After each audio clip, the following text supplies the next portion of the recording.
Hey everybody, welcome back to another stream. Hope everyone had a good weekend. I was a little bit busy, but did manage to look at some lore. Hopefully I'll start actually being able to work on the scripts really soon, and then being able to show off some of this footage that we've been collecting in future videos. So Zionis, welcome back to the stream, aka Just in Time. I see you've got the name switch all completed. So the last time we went through quite a bit of the game, actually, since we weren't just screwing around in the Tomb of the Giants. We finished off going through, obviously, the Catacombs and the Tomb of the Giants. We then fought the Moonlight Butterfly and picked up the Watchtower key so we could get Havel's Ring to equip the Fleet Knight armor set. And then after that, we dilly-dallied around with the Gaping Dragon, allowing it to get buffed by one of Seath's channelers and dealing a lot more damage to us. And then we just started to come through the upper portion of Blighttown here. So that's kind of where we will continue off for now.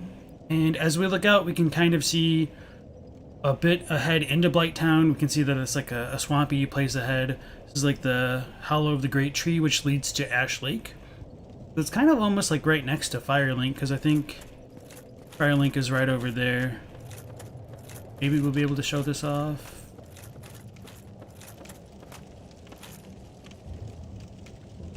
I might need to, like, get up higher.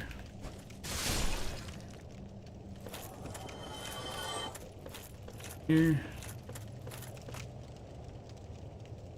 Oh, did not mean that. Oh boy, Blighttown. Merc, welcome back to the stream, as well as Venom. Havel's Ring is so OP. Yeah, it is definitely overpowered. With Havel's Ring, we're able to fast roll with this kind of heavy knight set. But I still might start pumping endurance. Well, maybe not, just because at this point we might start needing more strength. But we've let the ring carry us for a little bit more than we may have needed to.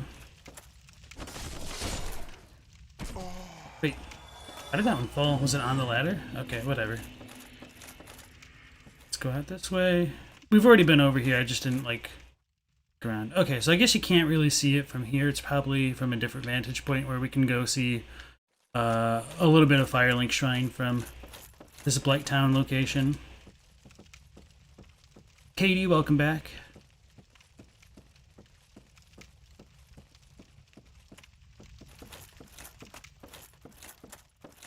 To be honest, I'm starting to reach the point where I'm starting to feel actually kind of comfortable with Dark Souls lore. I mean, there's still a lot more I need to learn about Dark Souls 2 especially, but I feel like I'm not getting so much in the way of like tons of new information that like will reshape a lot of things, which is both good and bad.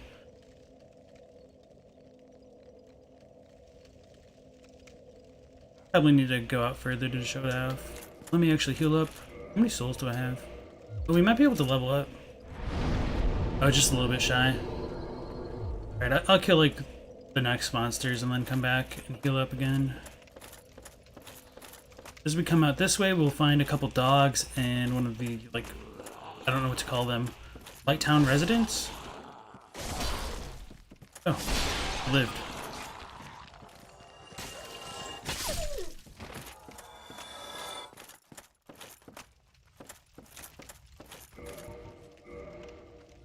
Alright, so we're like 200 short.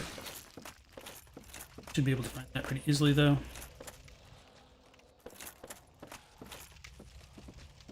Xena, damn it. My one chance I get to read chat, and then these guys are screwing me up. The Undead Barbarian, shop your favorite strength weapon, the club. Oh, it lived? Holy crap.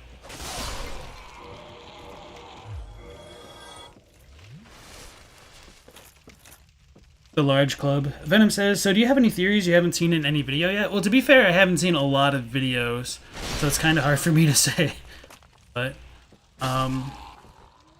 I don't know if anybody's really touched on it in a video where I would say like the Abyss is kind of the state of the world in the Age of Ancients and stuff, so that might be different, but you guys who've been here and heard me kind of rant about that have probably become kind of familiar with that, I suppose. But that doesn't mean I'm not going to put it in a video, because you guys are kind of like the diehards, or at least you have schedules which kind of align with mine. But yeah, I'm really excited to talk about that. Another thing, I assume somebody's probably brought it up because, I mean, I don't want to say it's like it's obvious, but if you really look into it, it kind of shows it off really well. That the idea of like the abyss and dark in general is kind of like equivalent to an afterlife. Dude.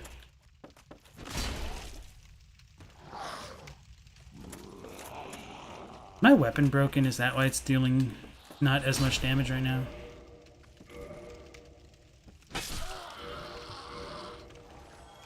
What am I doing? Oh, it should have a decent amount of durability left. I don't know. I guess I'm just not so strong as I thought. So, and if we go down there, like the floor will collapse. So I'm just kind of trying to avoid that for now. The one down here, I think.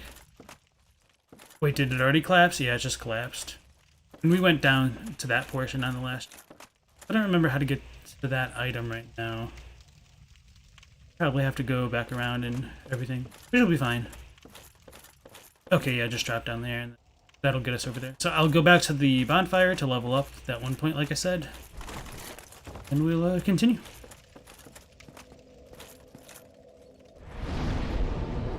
Brian Young, welcome back. You said, hey there, LP. Good afternoon, buddy. Thank you. You agree with that one, the idea of the primordial world? Sweet. Otako Fedito, welcome back. And Blue Mew, welcome back as well. Nice to have all of you again. So let's level up. I could probably do Vigor. Or Vitality, whatever. Let's probably just go with Strength for now, to be honest. 3 points.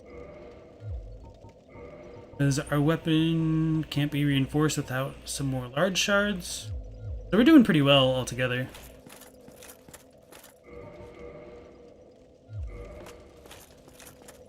Let's actually repair our stuff.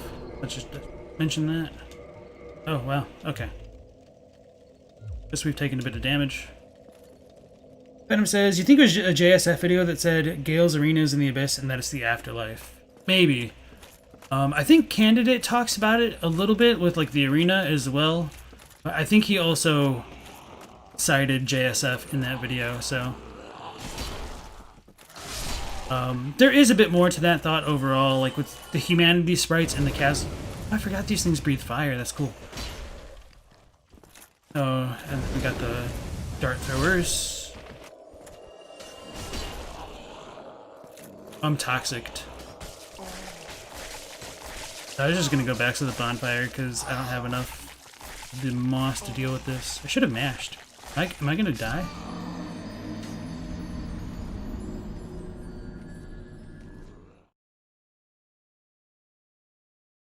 It's all good. Don't underestimate the dogs. Their fire does a ton of damage. Oh yeah, especially since I've got garbage defense against fire. Actually, I don't know with this armor set. I don't know what my resistances are like. It's purely for cosmetics at this point. Trying to jump. I just got toxic again. Oh, there's like 3 of them.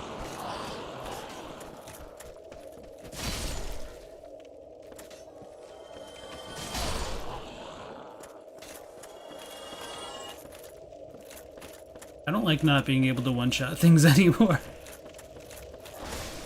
Covers for my distinct lack of skill there. Right, well, at least we can repair everything again now. How many of these do I even have? I wish they let you like favorite items. We've got 3. So if we play smart, which is not our forte right now, we should be fine. So let's just kill the big one that's going to chase me.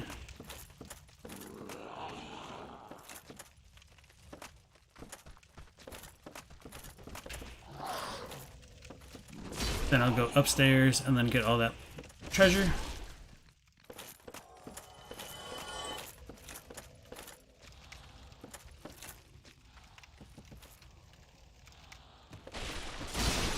Katie says, you still think that the Abyss being the world pre-disparity is the least likely theory I've put out and didn't disown yet? You've critiqued it enough already? I mean, that's fine. I'm fine to have disagreements. At the very least, if you don't want to call it the Abyss, I would just say, like, it's still aligned with the dragons, and it could just be, like, the term that you have the most disagreements about, as opposed to, like, the general idea. Dial Pinto the Fourth, welcome back. You said, is Blighttown the most wonderful place ever made in video game history? I mean, it's probably one of the most memorable, so sure.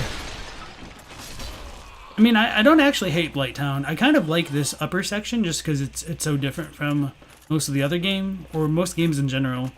The bottom portion just kind of annoys me because it's so bland, but that's pretty okay considering how memorable the overall area is. Let's go up here first, grab the item, and then I think we can go back down. Fine. I don't know. Oh, we get the shadow set. Okay, I forgot about that. I'll probably want to read this. And this doesn't lead anywhere, if I remember correctly. Yeah, it just drops back down. So you can kind of cheese these dudes over here, I think.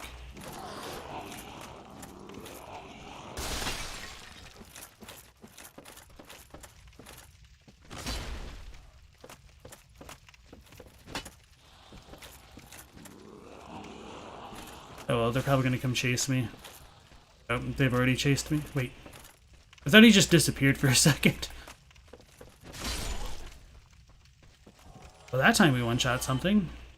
Oh, how did he get back there?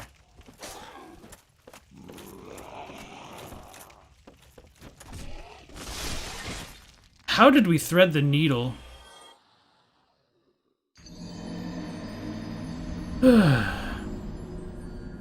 Figures. Otaku says, are you the only one who likes passing through Blighttown? You love the level design and the lore of the place. I like it too, to a certain degree. At least the top portion. I don't like the bottom, just because it's bland, like I was just saying. And also, this is my first time, I think, coming through it with the Iron Ring, so that'll be a little bit different.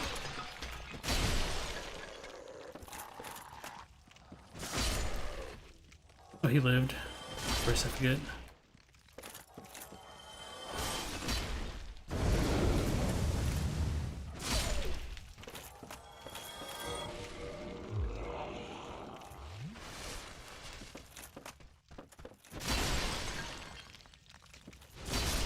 Okay, so at least we could just combo it if I play smarter.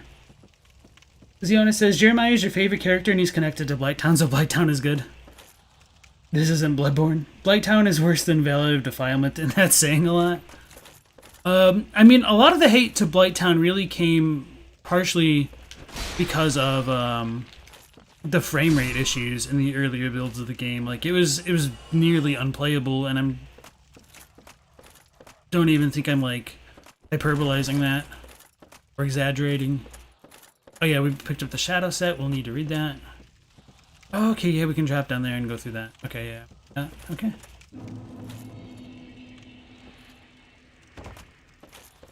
And then I think this is an Estus shard? No, totally not. What am I thinking of? Am I thinking of a key later on? Maybe. Thought it was way better than it was. Okay.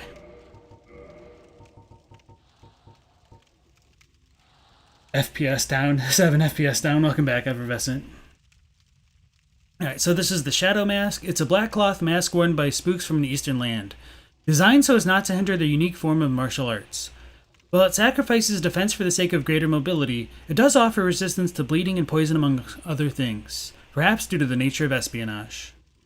I think everything else is going to stay the same on the set. It has pretty decent lightning defense for this, and a lot of poison resistance, holy crap. So definitely a very good set for Blighttown overall. But as you can see, we're probably not going to be wearing it. The cosplay must go on. Silver Proud Knight. And then I don't think you can do anything over here. So we need to go back across to where the dogs were and then deal with the thing that was like shooting the blow darts at us. Blighttown's always why you take the master key. I don't blame you. It's definitely a lot faster to go through that way.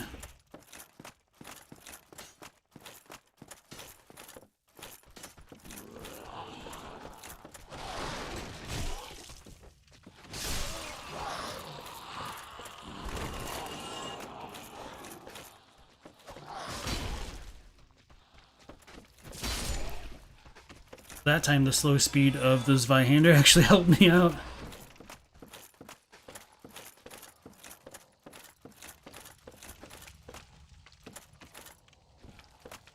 I think I hear it. That's that thing over there. Is it dropping?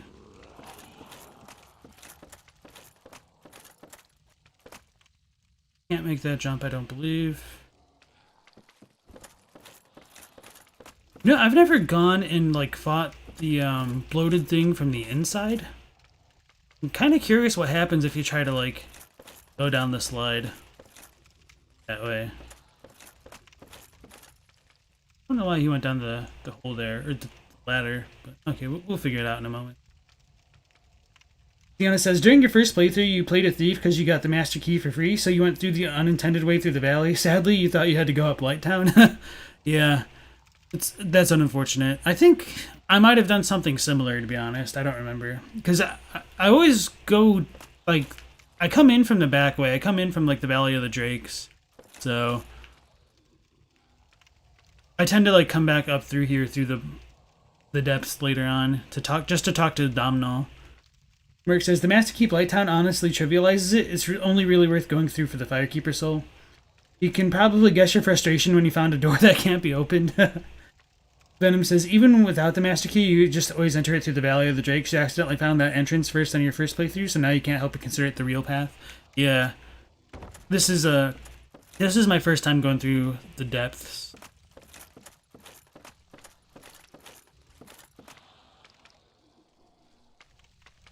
Where are my guys at? I want to drop on them.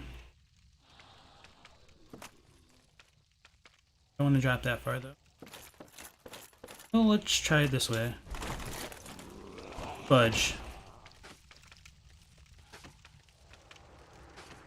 I really thought I could make that.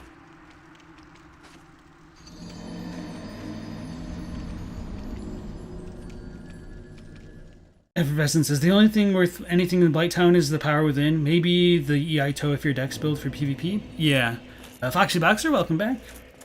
Ziana says, I thought you can't enter the valley without either the Master Key or draining New Londo. I think you get a key from the outside, like in the Valley of the Drakes, which opens it. Or you, like, wait, no. You can get it. Wait, how do you get into Blighttown? No, because it's open from the Valley of the Drake side. You can essentially just go through the garden, if I'm remembering correctly. Maybe not. Where am I right now? Did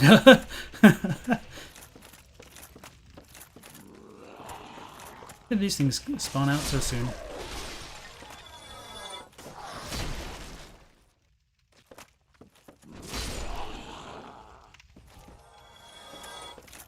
Weird.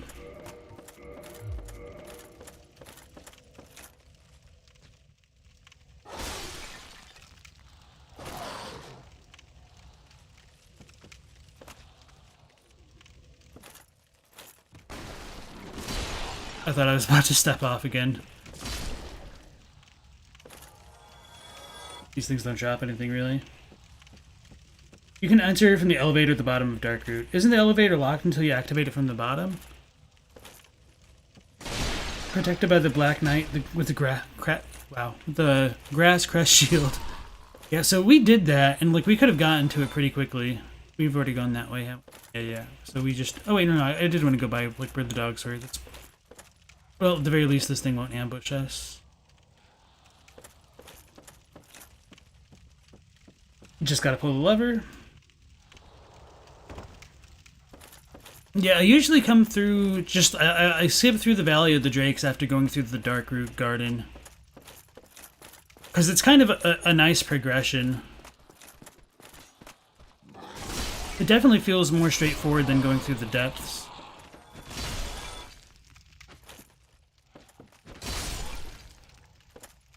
Like, you go through the Undead Parish, you talk to Andre, and you've got, like, the depths, or not the depths, but Darkroot Garden right there.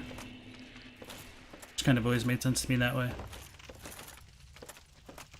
Where are they? Above me? It's above me. Dropped too soon.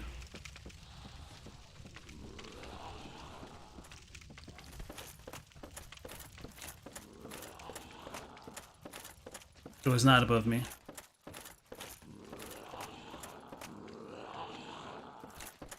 Things below me then.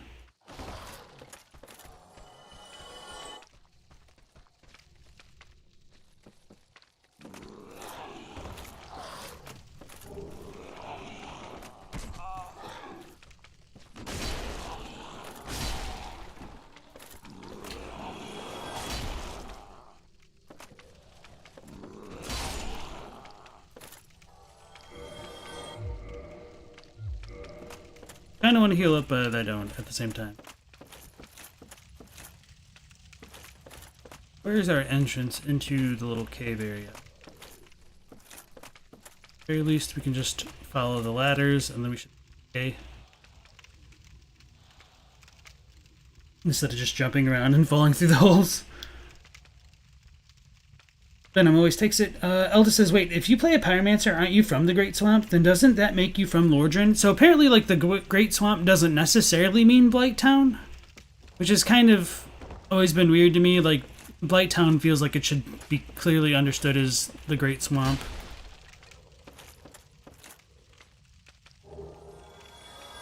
Sweet. Wait, maybe they only just poisoned me and not toxic me. I thought he was gonna hit me. Treasure down there. I totally forgot about this spot. Okay. We get the eagle shield. Sweet.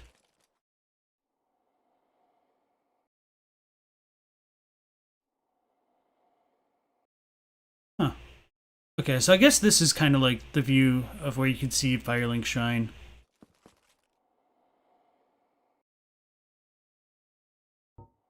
Pull out our binoculars.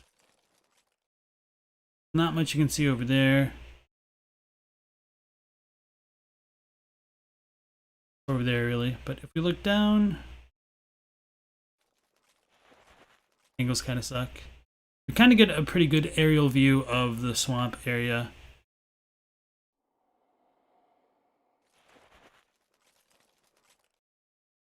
Can't show it off. I never noticed like the V shape towards like the little entrance. Maybe it's not how that actually looks when you get close to it though. Quelaag's domain is kind of that way.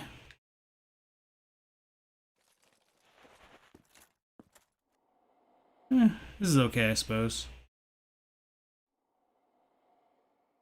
So I've heard that Firelink is that way, but I don't know if that actually lines up. I suppose it kind of does.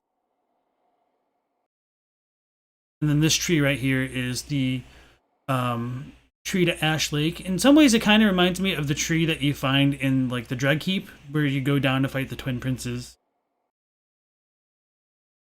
Not Twin Princes, the Demon Prince. I tend to always call him that just because you fight two of them to begin with. Okay, so it is toxic. Kerm the Derm, welcome back. And Birdie Sanders as well. Lagtown, Best Town. Zach Hank, I am playing on the PS4.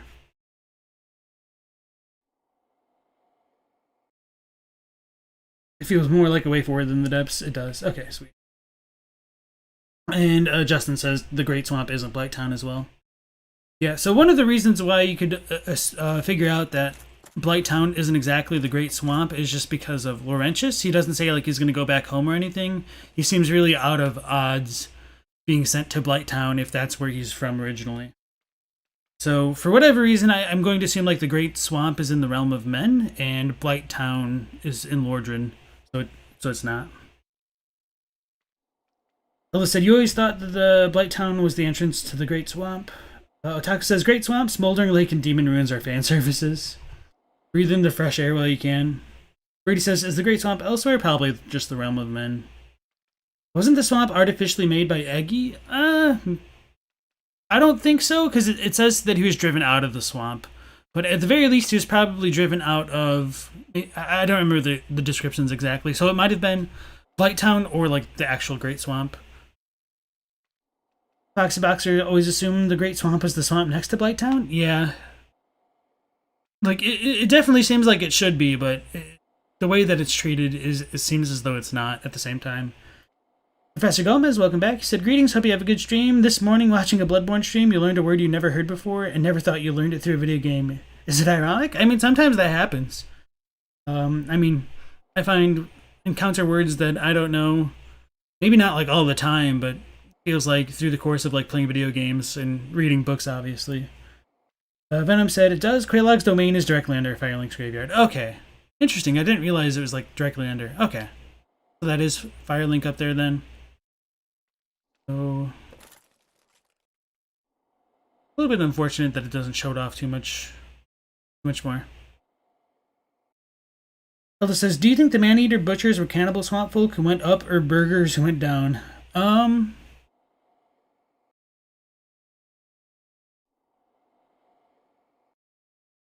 That's a good question. I feel like with them being in the depths and collecting things, they might have already been down there. Or like in the lower Undead Burg. But they do have a little bit of resemblance to the dudes that carry like the clubs and stuff. But they're not as toxic and all that. So it leads me to believe that they're probably separate. You can already see one of those flying things over there. That's annoying. Oh, you can see a bunch of them already. Like the chaos insects, I suppose.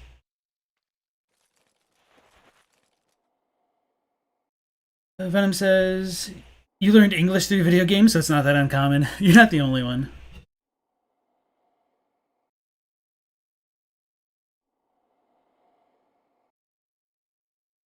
Zach Inc. says, you should watch Illusory's Walls Dark Souls Dissected series. It goes into how things line up in the game as well as more rare occurrences. Yeah, that's a good idea. I've watched a couple of his videos like a long time ago, but I don't remember very much of them. There's a lot of content that I really need to catch up on, especially if I'm going to like try to start adding to the community.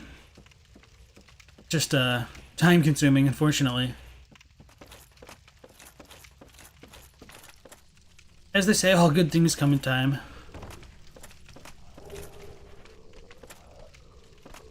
So you can like fight this monster here. I kind of want to do it now. I mean, I usually do. Well, I'm also curious as to like what would happen if you like slide into it. Freaking mosquitoes. Do you think Mildred was adopted? I have no idea.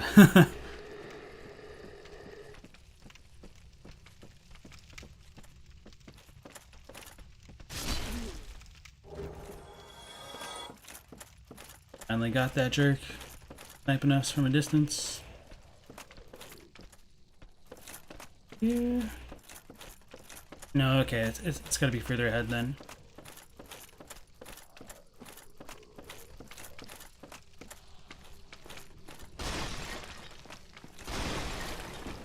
It's gonna be annoying if we die up here, especially if the whole reason is because you know what? Now that I think about it, like this dude kind of almost looks like a half snake. Alright, so yeah, I was saying it would be unfortunate to die up here, especially if like the little demon in the tunnel thing is the reason for it. But I mean, as they say, curiosity killed the cat, and hopefully satisfaction brought it back, so do it.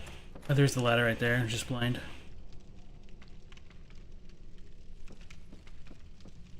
Oh, there's a fog wall down there? I didn't remember that. Okay.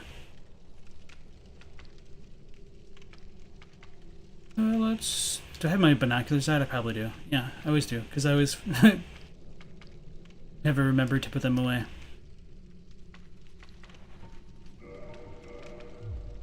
Let's heal up to full and make some mistakes, I suppose. The wall hugger's your favorite enemy. The death sounds so good. Kirim says, after this, are you doing a Dark Souls stream? Probably not. Mildred was less freakish than her sisters. Tim, also welcome back. I think I forgot to say that. You said it's basically impossible to die to the demon from behind. Yeah. So I've never come in from the front because, I mean, why would I?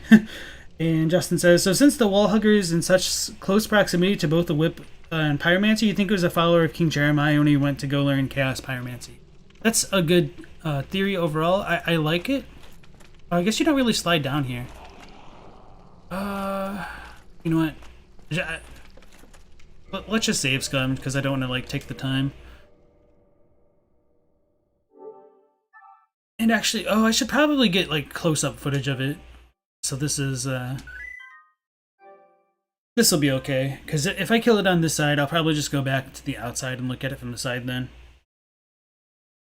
The wall hugger internally known as Prince Isolith? Really? I didn't know that. Okay. Alda confirms it as well. Zach Hank says, so are you still working on a Dark Souls 3 video, or are you working on a compilation vid between the different games? Pretty much that, the compilation thing. So, for me to talk about more Bloodborne stuff, it starts to tie into Dark Souls and Dark Souls 3, but since I'm already like going through this process of getting the footage for it, I'm also in the process of just learning more about Dark Souls and Dark Souls 3. I'm feeling like I'm starting to get to the point where I'm more comfortable with it and can kind of stand behind my claims now. So hopefully in the nearer future, we'll get something posted. It's definitely been a little bit of a longer experience than I thought it'd be, but just kind of goes with the territory of getting the footage for 2 games and literally trying to read everything as it goes around. Okay. Let's get the lighting changed again.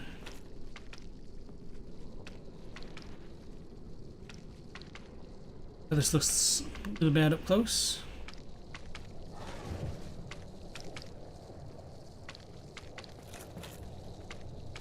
Okay. Can you not hit it from the inside? I guess you can. Okay.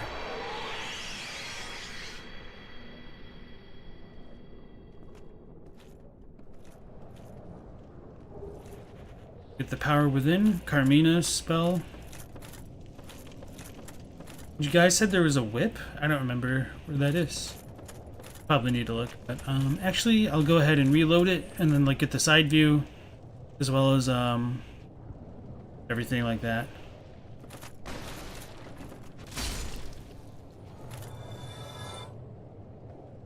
Just curious though, since I'm gonna reload it, let's just do something reckless. Oh, that was a death. Like, I should have survived that. That was just the death floor. Okay.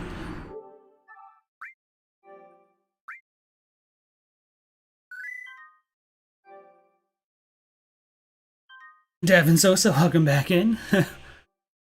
Elda said, Chaos Pyromancy is the province of the Isolith clan. Venom says, yeah, that's one of the reasons people assume Jeremiah is the king of Isolith, because his head is wall hugger shaped.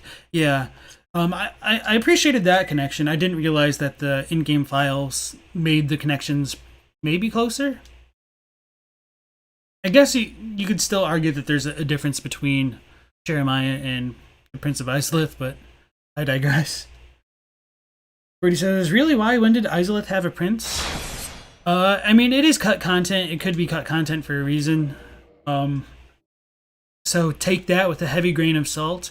But at the very least, there is like one son of Isolith with the ceaseless discharge. Oh, it one-shot me. That's cool.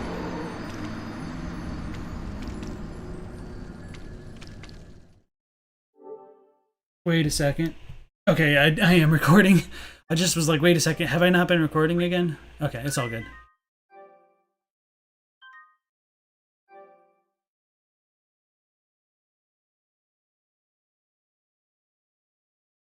Davin asks, is this my first Dark Souls 1 experience? No.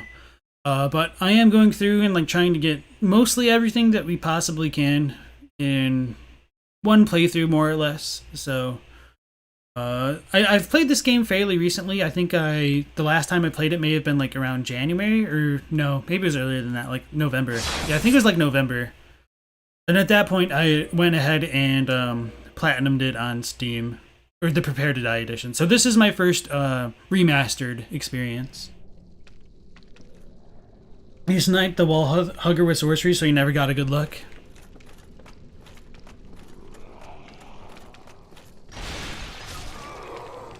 Oh, cool. So it's got like 3 hits, essentially. So I wonder if I could roll out of it. No, I'm just at the point where I'm curious about its mechanics.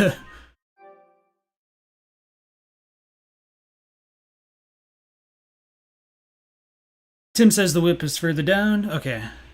Makes sense. Scott, welcome back. Alda says, yeah, Jeremiah is a king and not a prince, so that's the difference. Merc says, they kind of look like the primeval demons from Demon Souls. And it also does somewhat resemble, like, the weird eye chaos demons of Lost Izalith. Scott says, what are those things that stick to the wall in Blighttown? I don't really know. We just call them wall huggers. They're kind of demon. I don't remember if Miyazaki says anything specifically about them.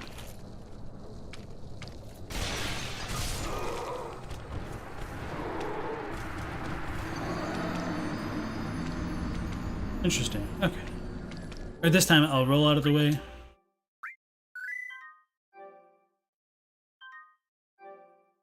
And then pull out the binoculars and get a decent zoom. I think when you're on the outside, like it breathes poison around itself or something like that. The death sound is literally primeval demons? Okay, sweet. Tetsuo, welcome back. And Brisan, welcome back. So this demon's it is why facial hygiene is important, kids. Tetsuo, what'd you miss? Not too much. We've just kind of gone through like the first section of Blighttown. And just trying to get some footage of the wall hugger. I don't know if I'll ever use it, but I know like it's an interesting topic, so at the very least it's probably worth paying a little bit of attention to it. Wrecked. Let's roll out of the way now.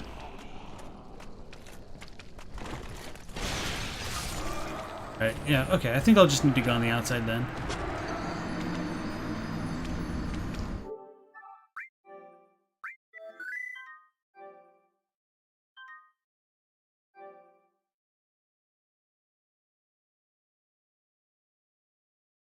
I was kind of hoping that like if you went from the inside, it would like force you to slide down the like little ramp thing, and then it would just like eat you, and you'd get like a special animation or something.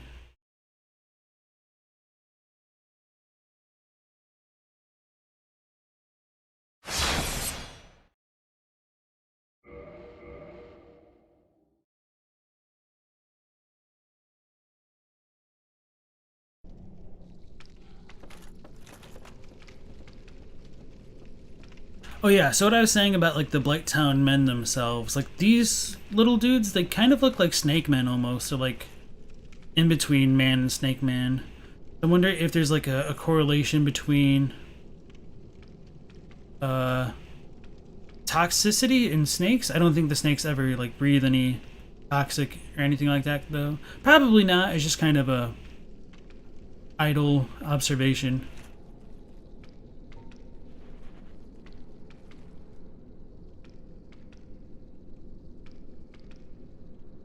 That is one goofy looking face. But by the same token, it almost starts to look a little bit more bird-like.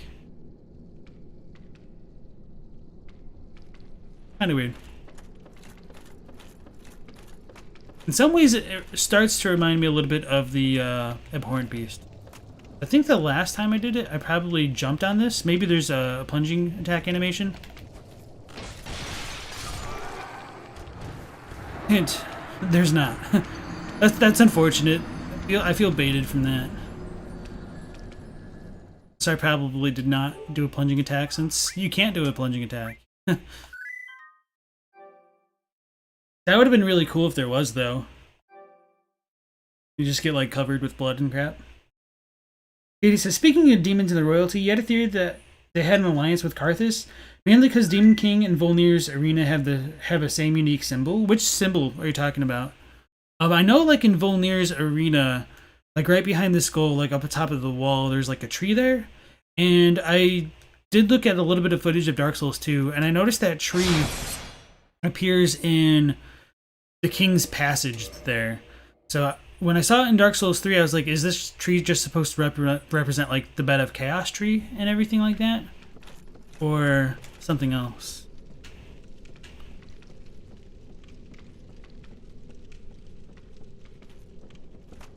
Apparently, it might be more related to Dark Souls 2 than Dark Souls 1. It might still be related to 1, I don't know.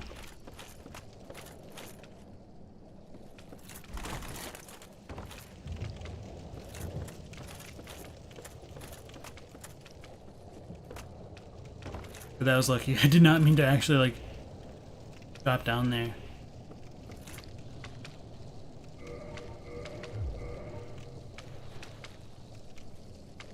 Let's get out of the pull.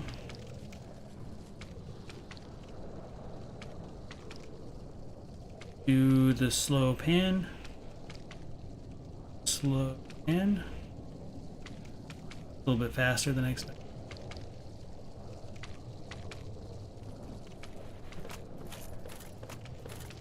Back over here, better.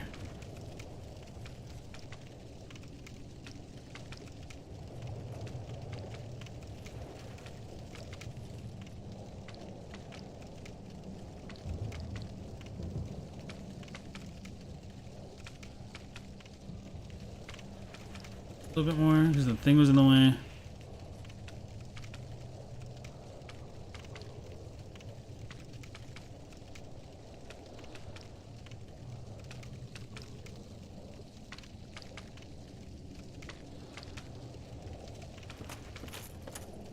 Lighting for this area is pretty unfortunate. Interesting. Okay.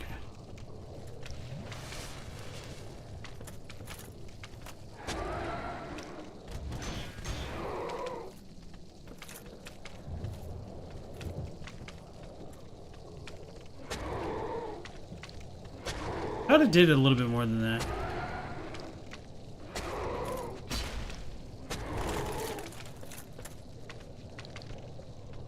Keto again. Work.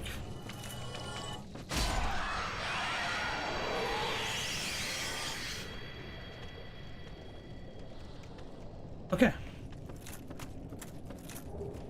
And power within. So that should be a decent amount of footage for that thing if I ever needed to use it for something, I suppose.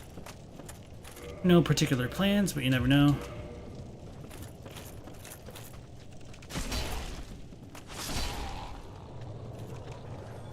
Alright, scrolling back up. Elda says, Scourges are a weapon of Izalith because demons don't wear armor and they emulate the movements of flame whips or vice versa. Katie says, or they were servants to it. Fromp does eat poop.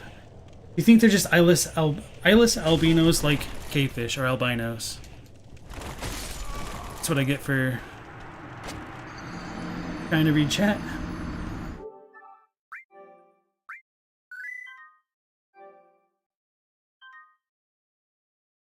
Tetsu says, you just finished your playthrough of Dark Souls 3 DLC. They were shorter than what you remember, with Frida and Gale being easier than what you remember. Also, why is Gwyn hated for creating the Ringed City? That's a really good question. I don't know how much the characters in that world know, but at least by the time of like Dark Souls 3, they might equate the Undying Curse with what Gwyn did with the Dark Sign. And so with the Dark Sign forcibly reviving people over and over, it eventually causes them to turn hollow and essentially turn into monsters which attack each other. So I feel like there could be a lot of reason for the people of the Ring City to hate what Gwyn has made of their friends and family as a product of that.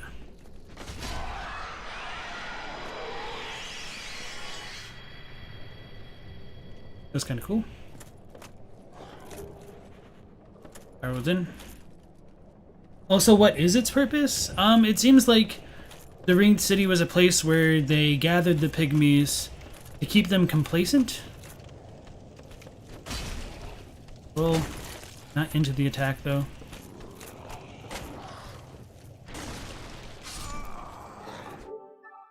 Alright, let's play better. If I die again, I won't quick load. I should just accept the consequences of my actions. Venom says they're just redesigned depraved ones. Oh, Katie's talking about the big tree as far as that one design goes. Brisant's a strange dog. Venom says it's got kind of a Catherine demon tail going on. Interesting. Tessa says the wee little pygmies. Why though? Let's see. People in chat probably answered. Brisant says he cursed the pygmies with the dark sign to try and prevent the Age of Dark. He saw that pygmies were of the dark and they were destined to bring about the Age of Dark. And he didn't want to give up his Age of Fire, so he pressed them. So one of the ideas that I've had lately is it could have been a mistake because it talks about in the Slave Knight set or the Ring Knight set that they fought the dragons, but no credit was given to them. So Gwyn might have just initially put the dark sign on them to create like forever reviving soldiers to use against dragons, but he just bit off more than he could chew.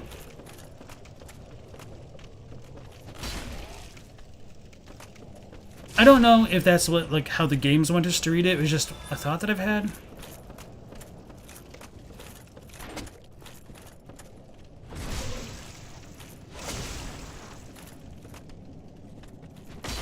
Why did it go that way?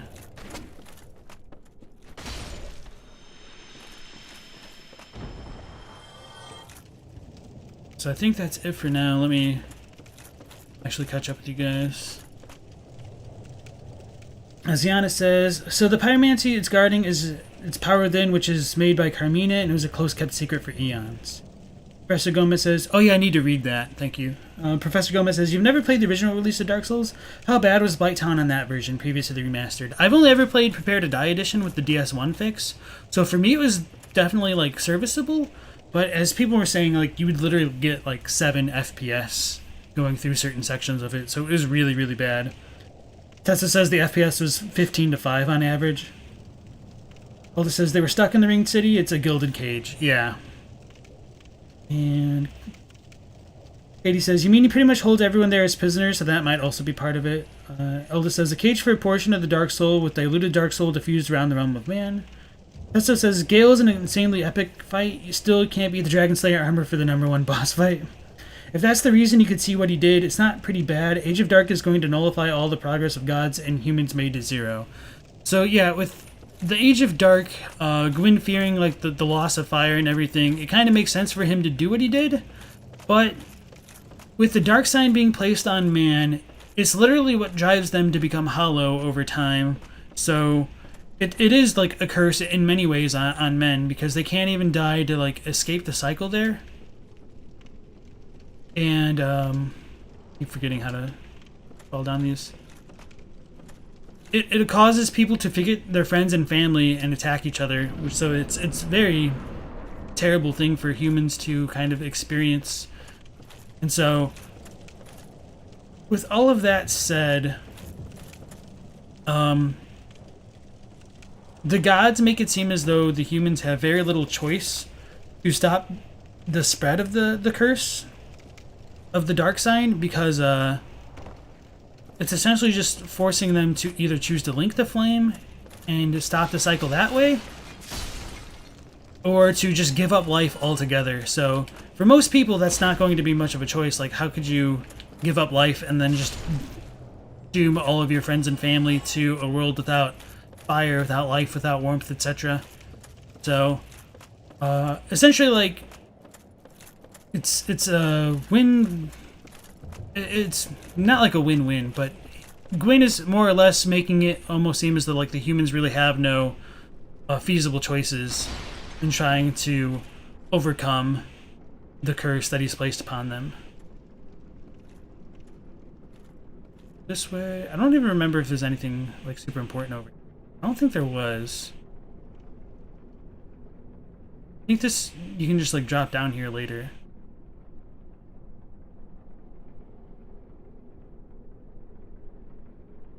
Oh yeah, and this is the way to get back. Okay, so no, we don't need to go.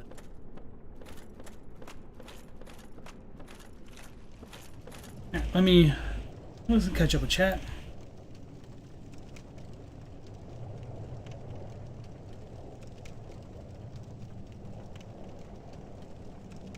Elda says, you think the dark sign was to keep them from becoming beasts of darkness like Manus or the Pus of Man, and you think the dark naturally revived folks. I don't think the dark naturally revives folks. Well, it might. He might have worried about, like, the dark escaping from man normally and then congealing into something like Manus and that. Or it could just be, like, the power of the flame is finite and he just didn't know any better.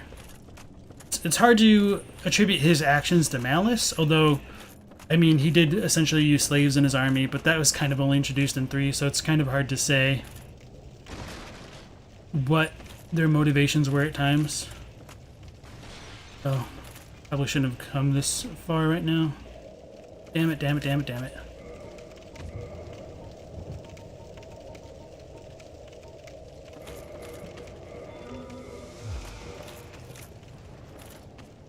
Oh, I went too far. I went too far.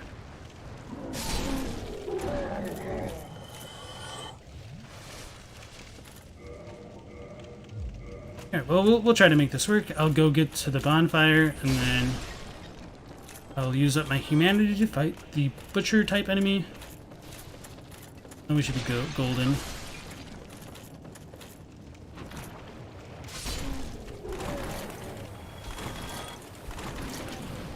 Oh. Run.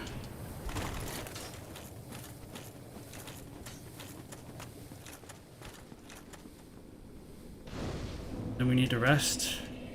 Okay. We did it! We've gone through one section of Blighttown.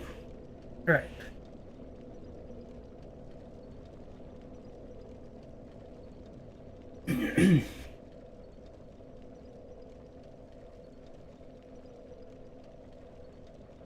Ziana said, Carmina was also the people of Master Salaman and pioneered pyromancy. Was he the people of Salaman? I thought it said that Salaman didn't have any pupils in Dark Souls 3.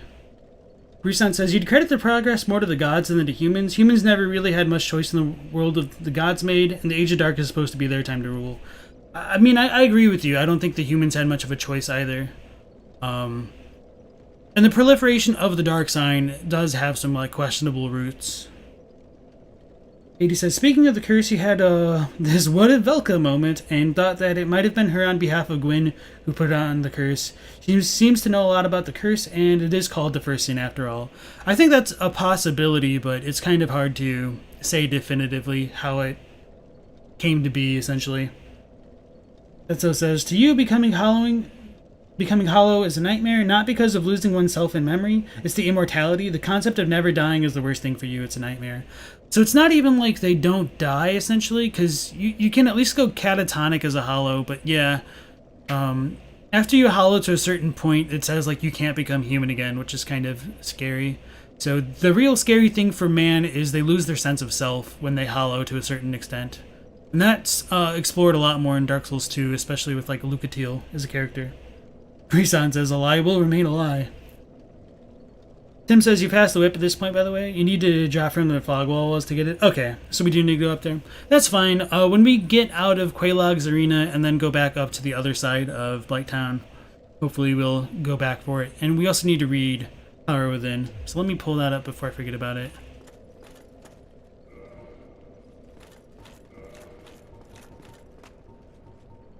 Because I tend to forget about this stuff. And thank you. The whips in the giant hole. That's what becoming trees and dragons is for. You'd rather be one of the Lorax's trees than be immortal. Remember the Rusted Ring? These buggers have chaos flames in their gullets. 80 says, you don't think Gwyn was evil exactly? Light turns to dark into twisted shadows, and dark turns light into fear.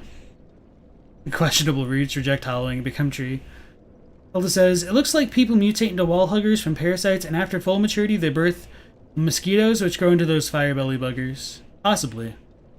I don't know about, like, them all turning into wall huggers. It seems like there's a lot of variety, but that might also relate to, like, all of the eggs around the Fair Lady in that area in general, because they're all said to be, like, cradles of humanity, or something like that. Diana says, Flashy, Iron Sweat, Bose, Carmina. Was the Carmina the most accomplished pupil of Salaman, the Master Pyromancer? Okay, pioneered new directions for the art of pyromancy. Salaman had multiple pupils. I thought it said that it wasn't. I guess I don't have those spells with me. Okay. So this is a pyromancy of Carmina, who harnessed the power of flame to self-actualize the inner self. Short strength/endurance boost, but loses HP. Excessive power eats away the life force of its caster, and like all dangerous spells, Power Within was kept secret for eons. So that's a kind of interesting description there where it says excessive power eats away at the life force of its caster. That might have been what happened to the Witch of Izalith with trying to recreate the first flame. So it's understandable as to why this is kept secret. And for those who don't know, like this does increase the strength and endurance of the character, but you do like slowly take away your HP. So I would use this with the Zweihander when I was playing with the HUD on, and it's pretty strong. Doesn't offer like the craziest buff, but when you're already using like a really strong weapon, it just kind of compounds to its oppressiveness, I suppose. It says, "Hey guys, it's not that bad. You can't die. You can always just go catatonic." I wasn't saying that. It's the thing is like when you essentially die in the form of a hollow, you're no longer human. Like all of your humanity, aka like yourself, is left the hollow. In many ways, Dark Souls is just like another mecha game, and your Gundam pilot is the humanity sprite within you. Tim says, "You mean you don't think there's any lore on the whip, so you wouldn't bother going back for it?" I mean, I'm probably going to go back for it, just if for no other reason than I know I missed an item. That's not just like Souls. Power Within is crazy OP. Hey, we get the dragon scale. Ooh boy, fun stuff. This says, "God, when you saw the world of Dark Souls, you thought it was just another fantasy world, but darker and edgier. In a sense it is, but it's a nightmare the more you gain insight." The main strength of Power Within is that it works with sorcery and pyromancy? Okay. That would make sense, especially since you can like keep your distance a lot better. So it's probably way at the top because I just saw the sunlight metal. Did I skip it again?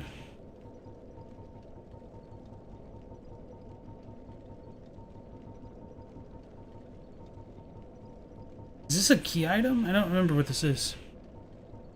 Oh, duh. Reinforces dragon weapons. So, dragon scale for reinforcing dragon weapons peeled from an ancient dragon. A dragon is inseparable from its scales, and the transcendent apostles who seek the perpetuity of the ancient dragons have crossed the very end of the earth to seek this invaluable treasure. I think there was something different about that in Japanese. I think in this one it's more like they're trying to go beyond the world through like seeking for that treasure. Let me try to pull that up real quick. But at the very least, this description does kind of hint to us about what Seath is in search of, because it says like a dragon is inseparable from its scales.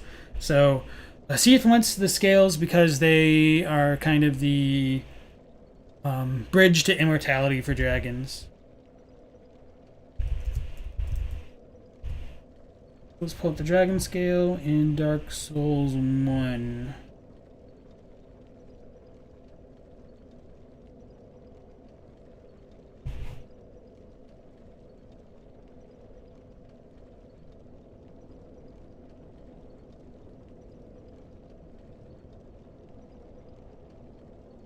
Alright, so it said that the transcendental ones are trying to cross over like the borders of the world, essentially. This is like a more literal way of saying that. So, like I was saying, they think that like by getting their hands on dragon scales, it will allow them to transcend life within Lordran and whatnot. So this does set up that there is kind of like a third hidden path that's on the path of dragons, which is beyond like light and dark and life and death, essentially.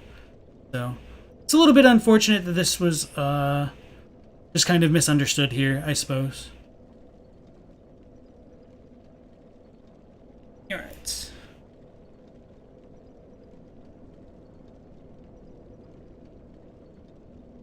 Resound says, "Yeah, the more you put into trying to understand the world of Dark Souls, the more you get out of it." Justin says, "People think the room with the dragon scales was the whole gaping crawled out from. The geometry even matches." That's kind of how I feel as well. Of course, I don't think we can like look up and see like the kind of flowing water, but I think at the very least it definitely leads into that, because this is kind of like a waterway. You got like a little dam or like a well, not like a dam, but yeah, I guess we can't look up far enough.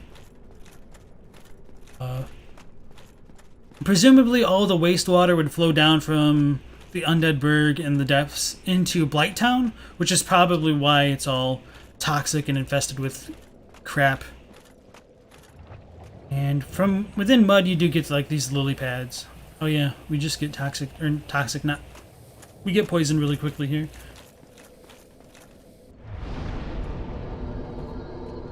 So we're going to take off our ring here and put on the rusted iron one. So that way we can actually run around here. Well, this is such a different experience like this. Oh yeah. Holy crap, we get poisoned really quickly. Okay. Didn't figure I picked up any humanity along the way. Oh, we can level up already? Sweet. Let's go with one more strength. Should probably go with health in this area. I didn't think about that. Well, as they say, whoops. But I'm going to use a humanity, and then I will save scum just to fight the invader here and not have to use all the resources to do it. I should probably kindle this bonfire. This is a pretty decent one to kindle, now that I think about it.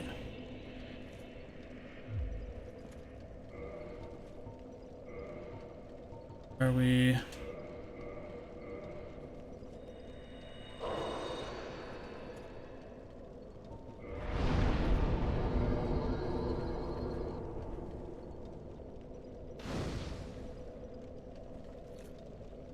I guess I could try to kindle it up to like 15, but I don't really feel like it. 10 should be good enough, I suppose, because we do have the right of kindling.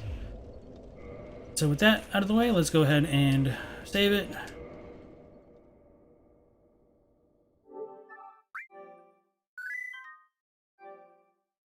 Professor Gomez says, Bleed in Dark Souls is OP too. The Ujigatana is like easy mode for the game. That's why you felt it was toned down. Tim says the description is referring to the Dragon Bros Covenant as well. Yeah. Because there are also the Covenant items for the Dragon Bros in addition to being the Dragon Weapon upgrade material. You're absolutely right there. Zionis says you should probably have joined the Forest Covenant to spawn Shiva down here. Oh yeah, I didn't think about it. Well, I didn't have access to... Well, I suppose I could have spent like the extra souls, but I didn't have 20,000 souls to spare to send Shiva down here.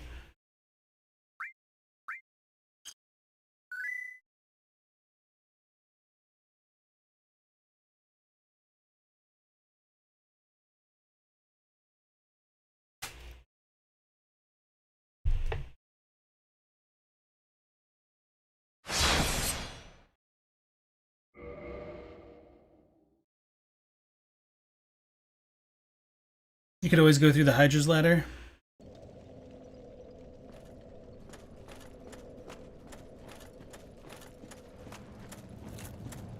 You're not wrong. I guess we could take that detour back over there.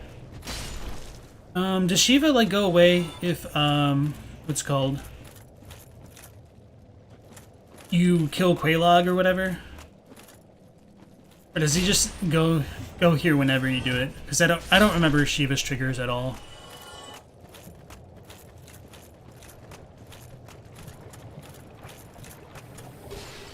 Dang.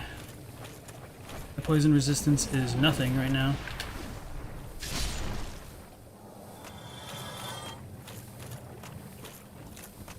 Or at least we can go over there. Okay. Don't take a lot of damage from poison at least. I think Our Lady will spawn over here. Or no, I'm thinking of Quelaana later on.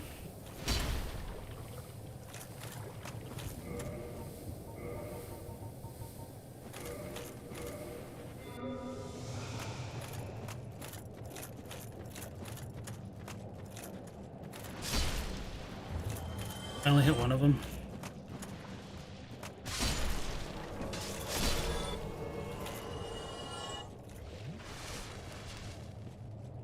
Mildred just sprints through that.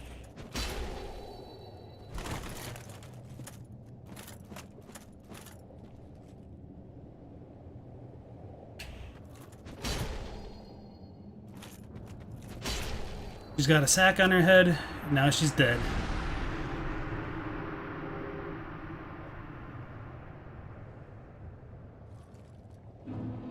We get humanity from her, and oh, we got a lot, and the butcher knife. Oh yeah, now we can go ahead and kindle. I guess I shouldn't have used the other humanity for it. It's all good though.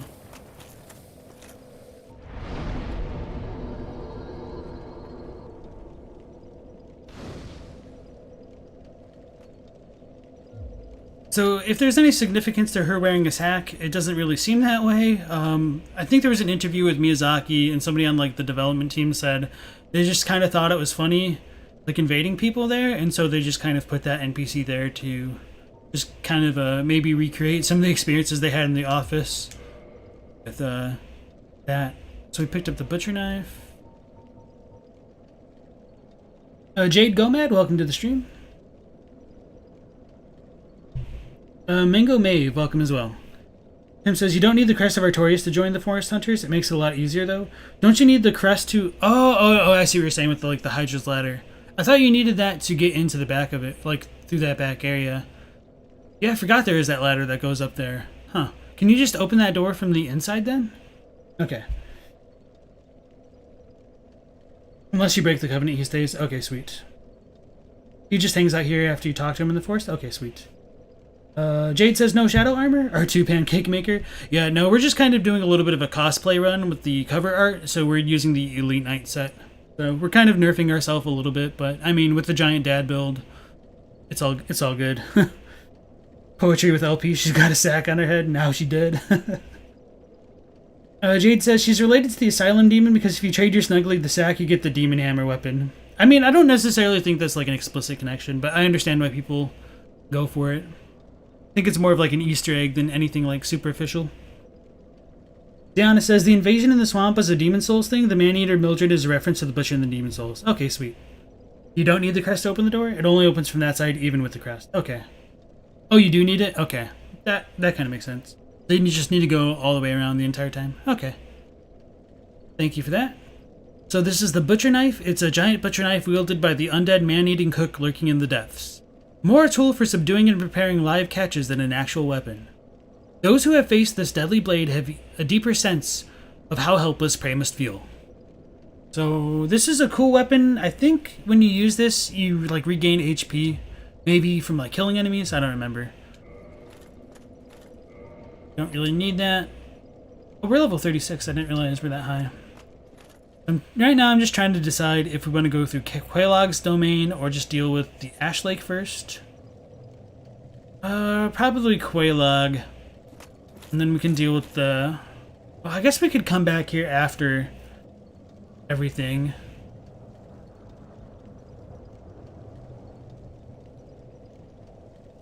At the very least, I'll probably just go ahead and loot everything in this area before going to that Ash Lake.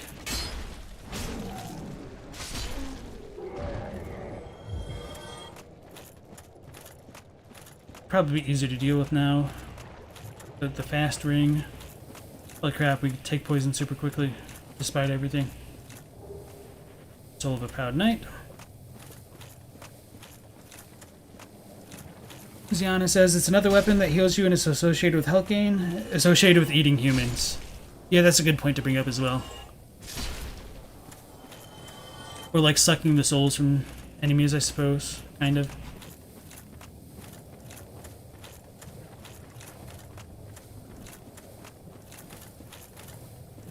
I think we should be okay for now. Should probably equip this, but I'll never remember what I've got where.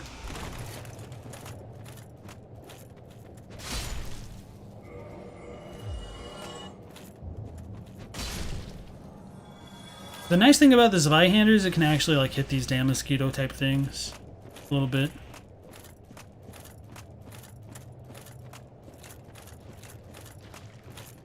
So these things drop a lot of shards, if I remember correctly. Just regular ones. Oh, totally. Holy crap, that was a 5. Was that like a guaranteed drop? It seemed like way too many for one enemy. Oh, time to get poisoned again. Dang it.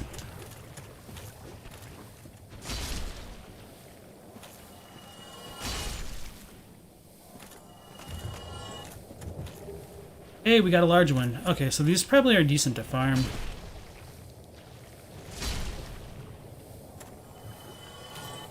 Quelaag first, then down to the Great Hollow. I mean, if we did Quelaag first, I'd also do like Ceaseless Discharge and all that. I'm just trying to think of what route I want to go through. I mean, we've also got 15 Estus, so I could afford to be poisoned for a bit, I suppose.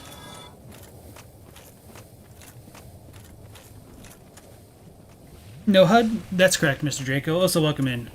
So, since this is mostly just for like getting footage, it looks cleaner without the HUD, which is why we're doing it this way. Another large Titanite shard. Always nice.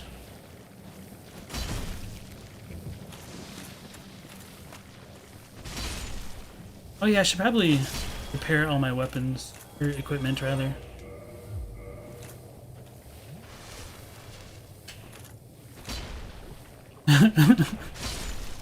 Big ol' whiff.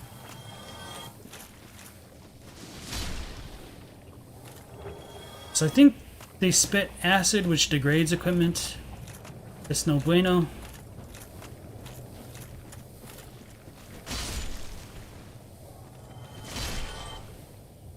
But we can already upgrade our weapon at least once right now. And then we won't have to come through here again.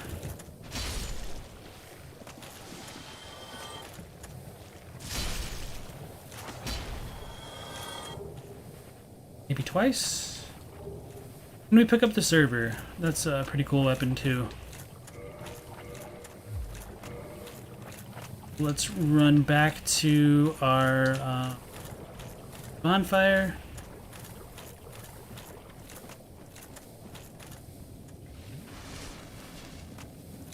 Well, this says, the man-eater Mildred is clearly the group of female sack-wearing butchers in the depths.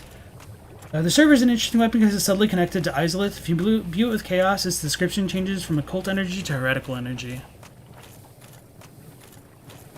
Yeah, that's something I wanted to test myself. Like, I think you probably brought it up to me in a different stream.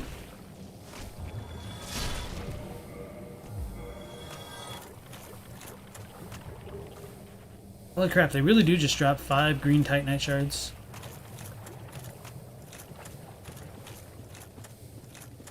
Pretty intense.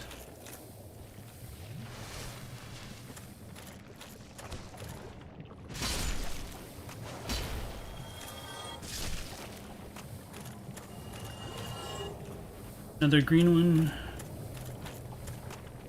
Okay, so that's pretty much it for this side.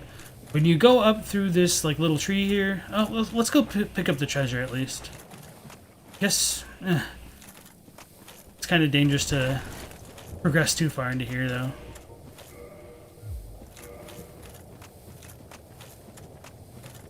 And it's kind of interesting that there's also 2 illusory walls here.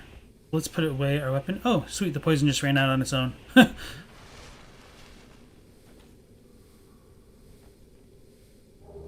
Get the plank shield.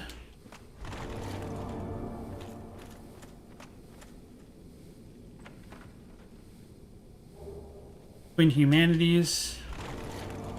And then this leads into, like, the Ash Lake, eventually. Wait, I still hear it. So just the visuals went away? Oh, they're kind of there. Maybe it's just the lighting. Oh, that's annoying. And it's louder in here, too. They're trying to get me got. But let's use our poison and then check out our items, which we just picked up. So it was the server. And I literally just forgot what else we picked up. Oh, the plank shield. Okay, okay.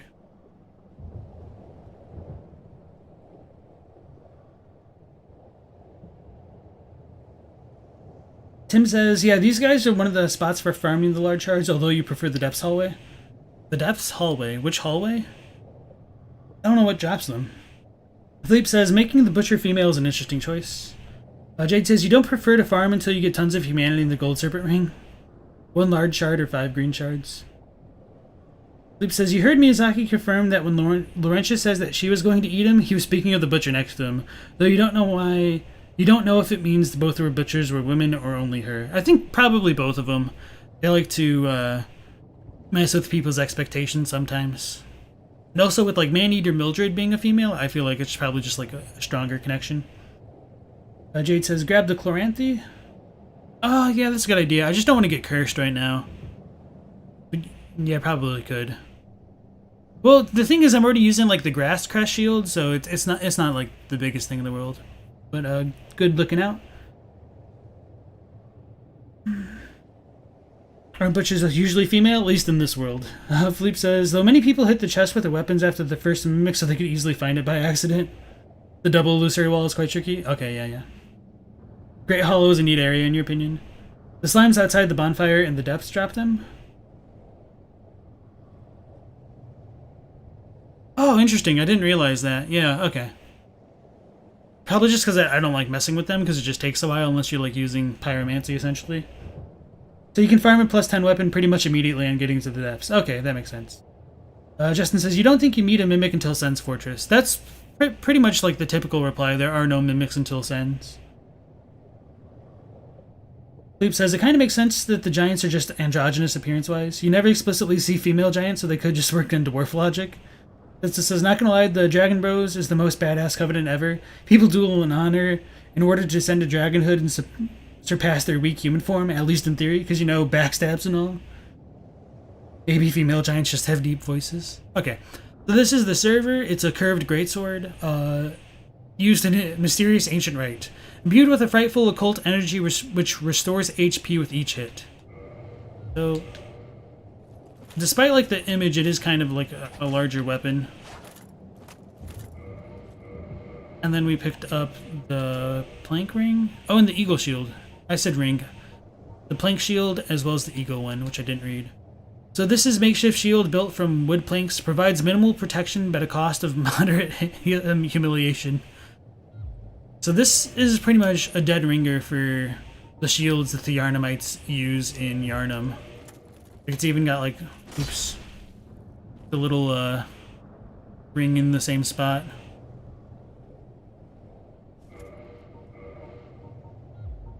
So the eagle shield. Great shield with an eagle design. Lightest and easiest great shield to handle. Great shields are very stable and deflect attacks, but one cannot parry and instead bashes with the shield.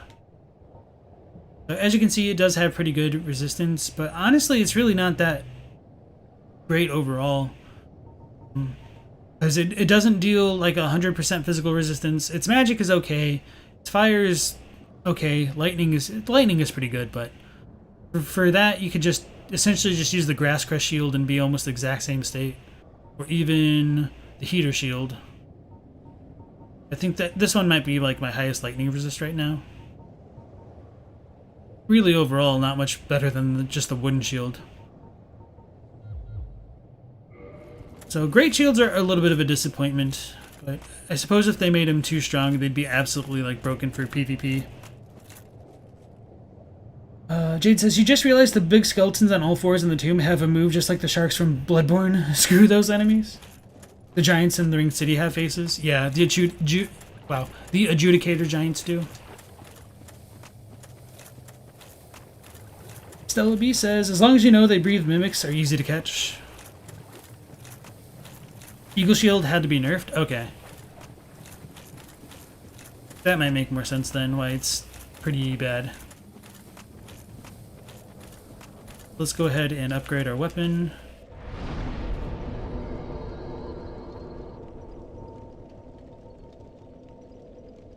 Probably twice? Ooh, baby. So we're moving right along there. And we've already got a couple chunks too, so... I mean, the only real burden of difficulty right now would just be getting back to Andre to upgrade the weapon.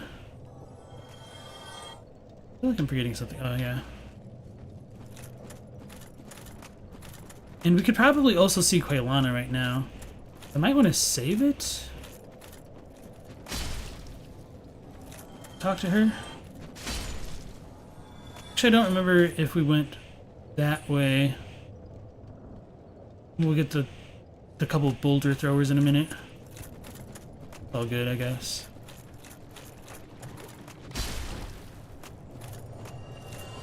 The most annoying thing to me about like the poison is how non-interactive it is. By which I mean, like, if you get poisoned or you're trying to, like, wait for the bar to go down, you just have to stop playing the game without using the items.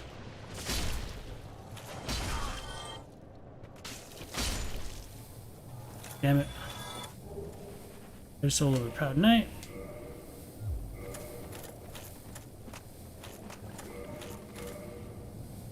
That one toxic? That's going down a lot faster. Ugh. Oh, picked up our item. Let's just go back to the dang bonfire. Oh yeah, I don't think I looked to see if I could level up or repair all my equipment. That kind of works out. Can definitely level up. Let's go with Vitality before I forget again, even though we did pretty much all the poison stuff. And then repair. Oh, okay, I guess I did repair them all at one point.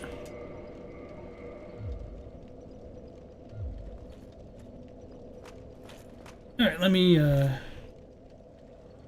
go back over here with what you guys are saying. You can show how to be nerfed. It was originally 100% physical block, with good resist, high stability, and low stat requirements. Okay. But Tetsu says, is Anne Orlando or the Ring City the bossing say of Dark Souls? I don't know. I mean, it might be, because you do still have that kind of religious order there trying to trust Filianor. It's like, Filianor sleeps for us. I don't know, there is no awake in the Ring City. Tim says you should have put the Grass Crest shield back on. Thank you. It's a bit unclear how the giants work in Souls. They seem like they're pygmies after all. So every other race looks huge compared to them. Katie says, crap, forgot about those. All of Lordran is bossing, say. Every other race looks huge compared to them. Jade says, are you wearing the Grass Crest shield on your back? Yes. Ziana says, there are 3 giant races in the Dark Souls, the Lordran Giants, the Adjudicators, and the Golem Giants. If you can even say that they're like different races, but yeah. Let's kill our gas bugs. Okay, so they die in one hit.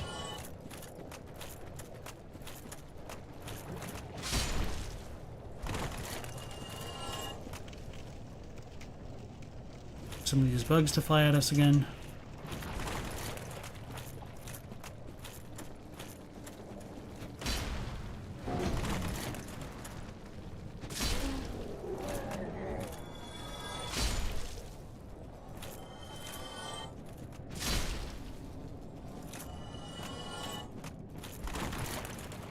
Would the gods count as giants? I don't know, that's a good question. The Golem Giants are the Ogre and Butcher's Giants. Maybe the Ogres are. I think, like, there is the description in Dark Souls 3, at least, where it talks about, the Giant Oni in East? Wait, Ogres are like, the Dark Souls 2 enemies. Yeah, so I don't know if you count them as giants. There are a lot of questions about the races overall within these games. I think there's like an item over here. No, it's around in the danger zone, isn't it? So Quelaana, we can see her already over there in the distance. Our girl over there.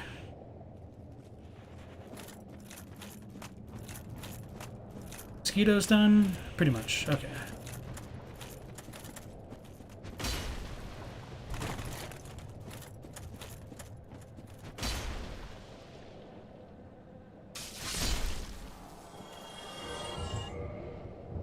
Okay, so I'm not getting hit by those. Alright, so I will go ahead and save scum right here, and then we'll talk to Quelaana, and then probably go fight Quelaag. Jade says, are you using NPC summons for bosses? Sometimes.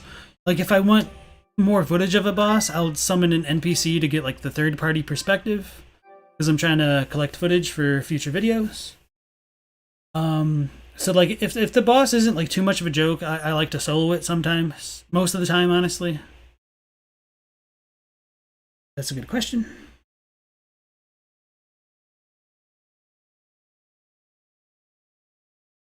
Diana says, we don't know what the land is called, but they're known for the golems. It's how King Vendrick made the golems. He stole them from the giants. Like, yeah, he stole the giant souls and made golems with them. But there are also golems in Dark Souls 1 that aren't quite giants. Maybe it's the bone of the dragon that creates the ancient iron golem in Sens. I forget exactly what it is. I'm pretty sure it's the dragon bone, they said. They're basically sentient golems. Sleep says, you think their golems, Vendrick stole their ability to infuse life into stone, which you think they literally needed to reproduce.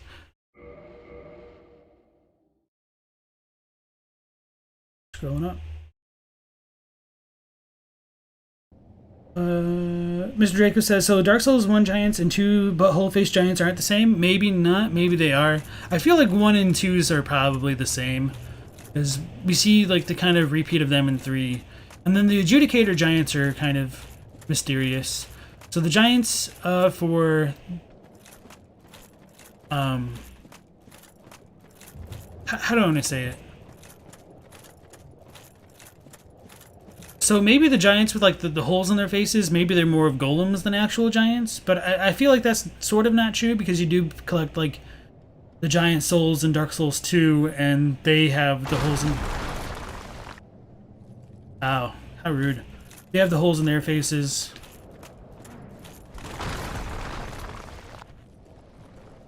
Almost got by the binoculars again. Oh, I lived. I thought for sure I was dead. Especially after screwing up the heal.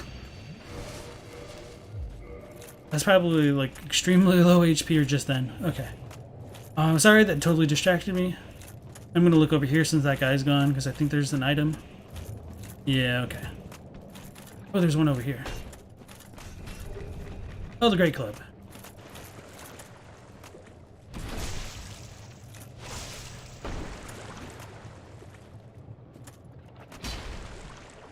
Oh yeah, you actually have to wait for these jerks to stand up before you can hit them. Dung Pie. So I think you can just run straight to Quelaana and be fine.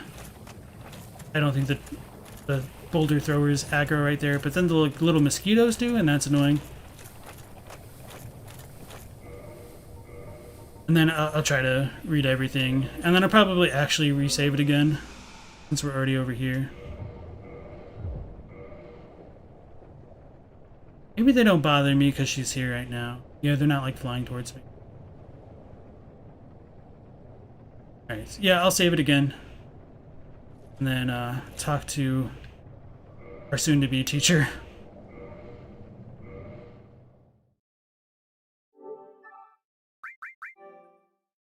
So sorry for forgetting my train of thought right there for a moment. Philippe says, you think Vendrick's Castle is one of the more unique locations in DS2? You really like the theme of petrification and golems. It's quite creepy and distinct.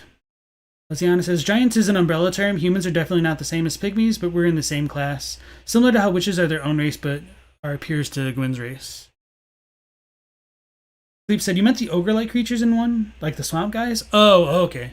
Yeah, I don't think they're giants. I feel like they're probably bigger for having eaten humans, so they might have something going on with them, kind of like Smo is big as well. Emlyn, welcome back in.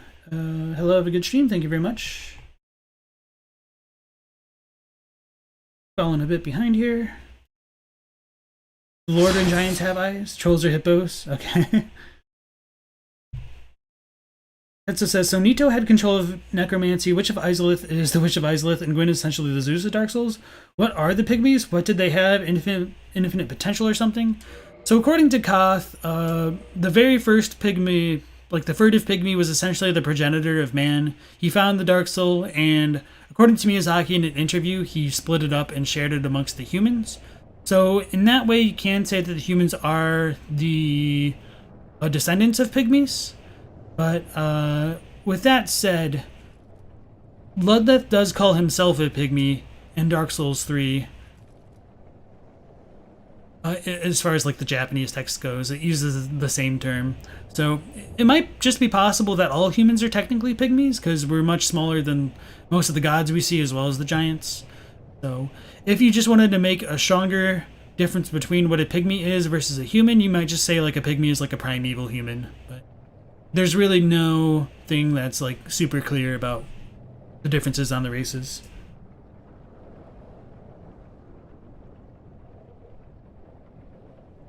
Hawkeye Go is blinded with sap. Katie says, you don't know if it's a controversial take, but you always thought that there's no race, only what type of soul is inherent to your vessel. Perhaps. I mean, I don't disagree with that idea overall. Yeah, I don't know how I feel, to be honest. But that's something that I've wondered as well. Sleep says, the Shrine of Amani, I think, is a really good example. If you start with the interesting song gimmick, but then you just fight annoying sorceresses and dudes, you think that the soul inhabits a hollow body determines its race. Sleep says, the giants in 2 are sentient golems, not just automatons. Oh, they're said to come from the sea, so they aren't native. Maybe affiliated with arc trees, which were trees, which bark was almost stone. Fiona says, the Lordran giants have eyes. Hawkeye Go is blinded by sap. DS2 giants come from an entire different land from Lordran. Adjudicators are an enigma and probably Yorm's race. Tim says, if you're standing next to Quelaana, most difficult stuff should mess off. I agree. The elite sets OP. They do have the general Yorm proportions. DS3 also has the DS1 giants in the cathedral in Irithyll. Yes. And, you know, the corpse in Han Orlando. Feels bad, man. They don't bother Quelaana. Tessa says, are there humans in DS lore who have ascended to godhood instead of being born into one? There's Evlana in Dark Souls 2. It says she was originally a human, but through the passage of lore and time, she was regarded as a god who was deified. Just staring down the woman. Lamanti Theo, welcome in. You said, what's up, gang? Who's excited for Elden Ring? Well, you're going to get chat going crazy now that you've said the forbidden words. But welcome in. And as you can see, we are in Blighttown and now going to talk to Quelaana. Let's get rid of our little aura thing. It's looking decently.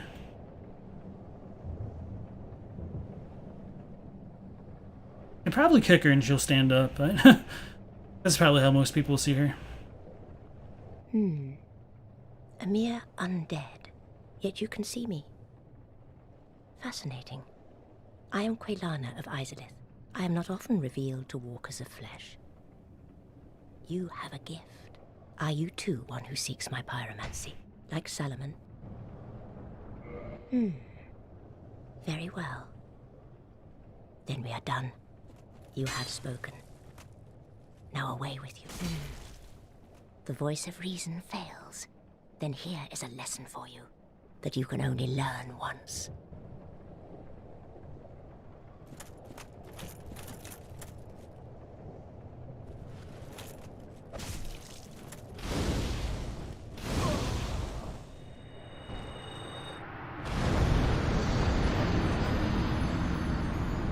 Well, that was a little bit scuffed, but okay. So she has no death quote here, or killing quote, whatever you want to call it. So the reason why I did that, for the people who are newer in the chat, I'm just trying to get like the footage of what people say when they get attacked, or what they say like while you fight them. So that was that. Lamansi says, damn, Quelaana's pretty, you never seen her up so close. Tessa says, not deified, you mean literally became on the same level as gods. So that's kind of a tricky subject, just because in Dark Souls, to some extent, like, faith shapes the world around it. So just by having enough people believe something, it can kind of cause it to be real. So, you could always make the argument by having the same power as gods. You could argue that, like, the chosen undead gets to that level, or things along that line. But other than that, other than Evlana's condition, I would say not really.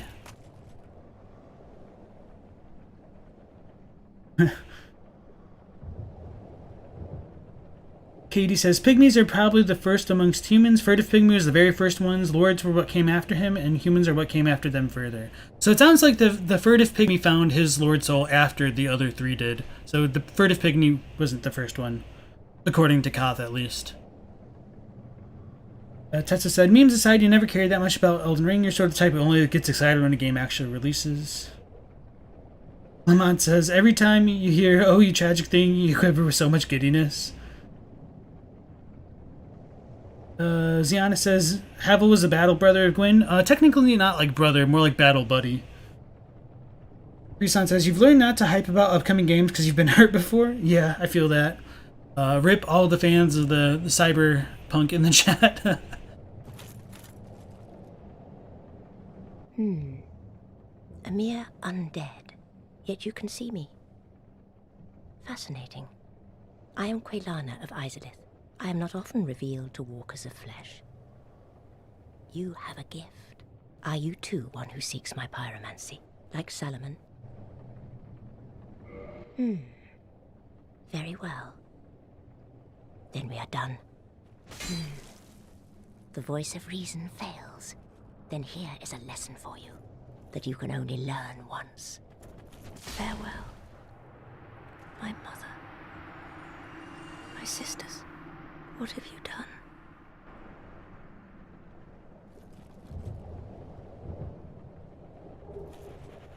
You get Fire Tempest from your corpse. I guess that's the lesson we can only learn once. So this is a primal pyromancy of Quelaana of Izalith. Erect giant fire pillars in vicinity. The tempestuous raging flames resemble those summoned by the Daughters of Chaos when they challenged the ancient dragons and scorched the very earth. So that's kind of straightforward. I'm a little bit curious what this is, even though probably done here. So with her gone, it seems like we do get like mobbed by all the monsters here. Wait. Oh, so they just turn away from this spot. Okay, that's kind of cool.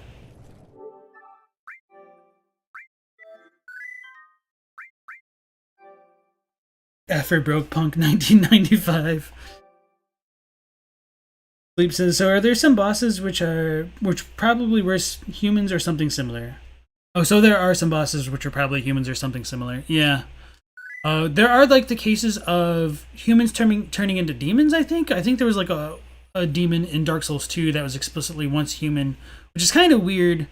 So it seems like the consistency of demons is pretty lacking in some portions of the games, I guess. Jade says, you wonder how she's invisible. That's a good question. It might just show... Yeah, I don't really know. I was going to make a half-hearted guess, but I'll probably just say I don't know. That's probably the smarter thing to do overall. Covetous demon was human? Okay, yes. The Jabba one, the fatty demon. Seems like demons are souls going berserk. There are two types of demons, sin demons and chaos demons. Okay. A mere undead, yet you can see me. Fascinating. I am Quelaana of Izalith. I am not often revealed to walkers of flesh. Let me put this away.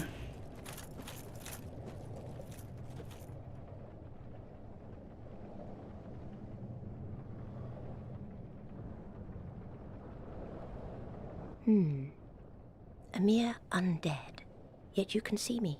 Like, I don't like the angle.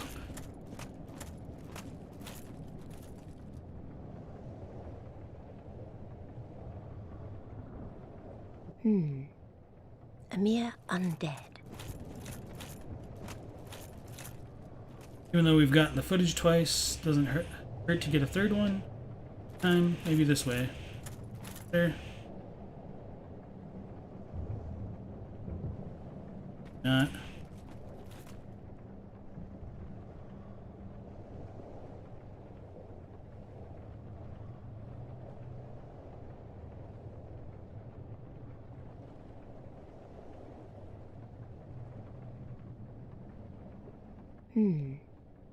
A mere undead. Dang it. The feng shui, man. Gotta get it going. A mere undead. Yet Just have it up a bit.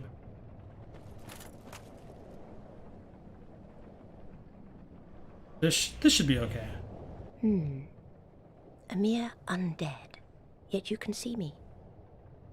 Fascinating. I am Quelaana of Izalith. I am not often revealed to walkers of flesh. You have a gift. Are you too one who seeks my pyromancy, like Solomon?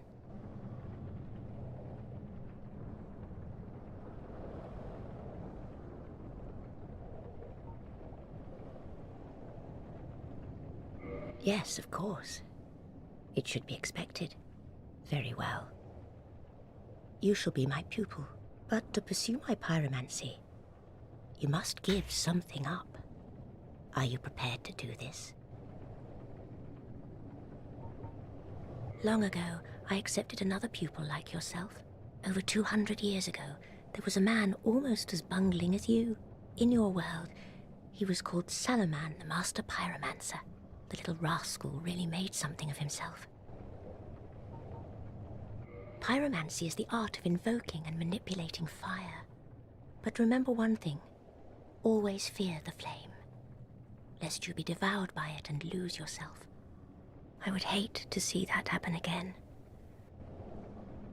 I think there was something slightly different about that line. I'll need to look this stuff up. Pyromancy is the art of invoking and manipulating fire. But remember one thing. Always fear the flame, lest you be devoured by it and lose yourself. I would hate to see that happen again.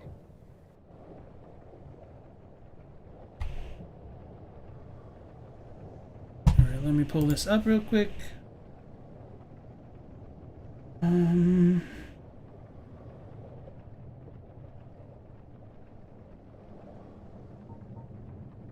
Where was it?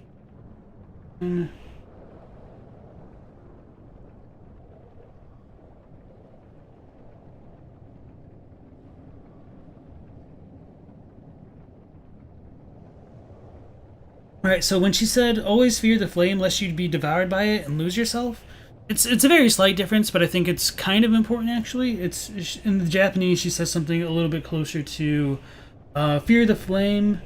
Those who forget, like the ones who forget their fear, become swallowed by the flames and lose everything.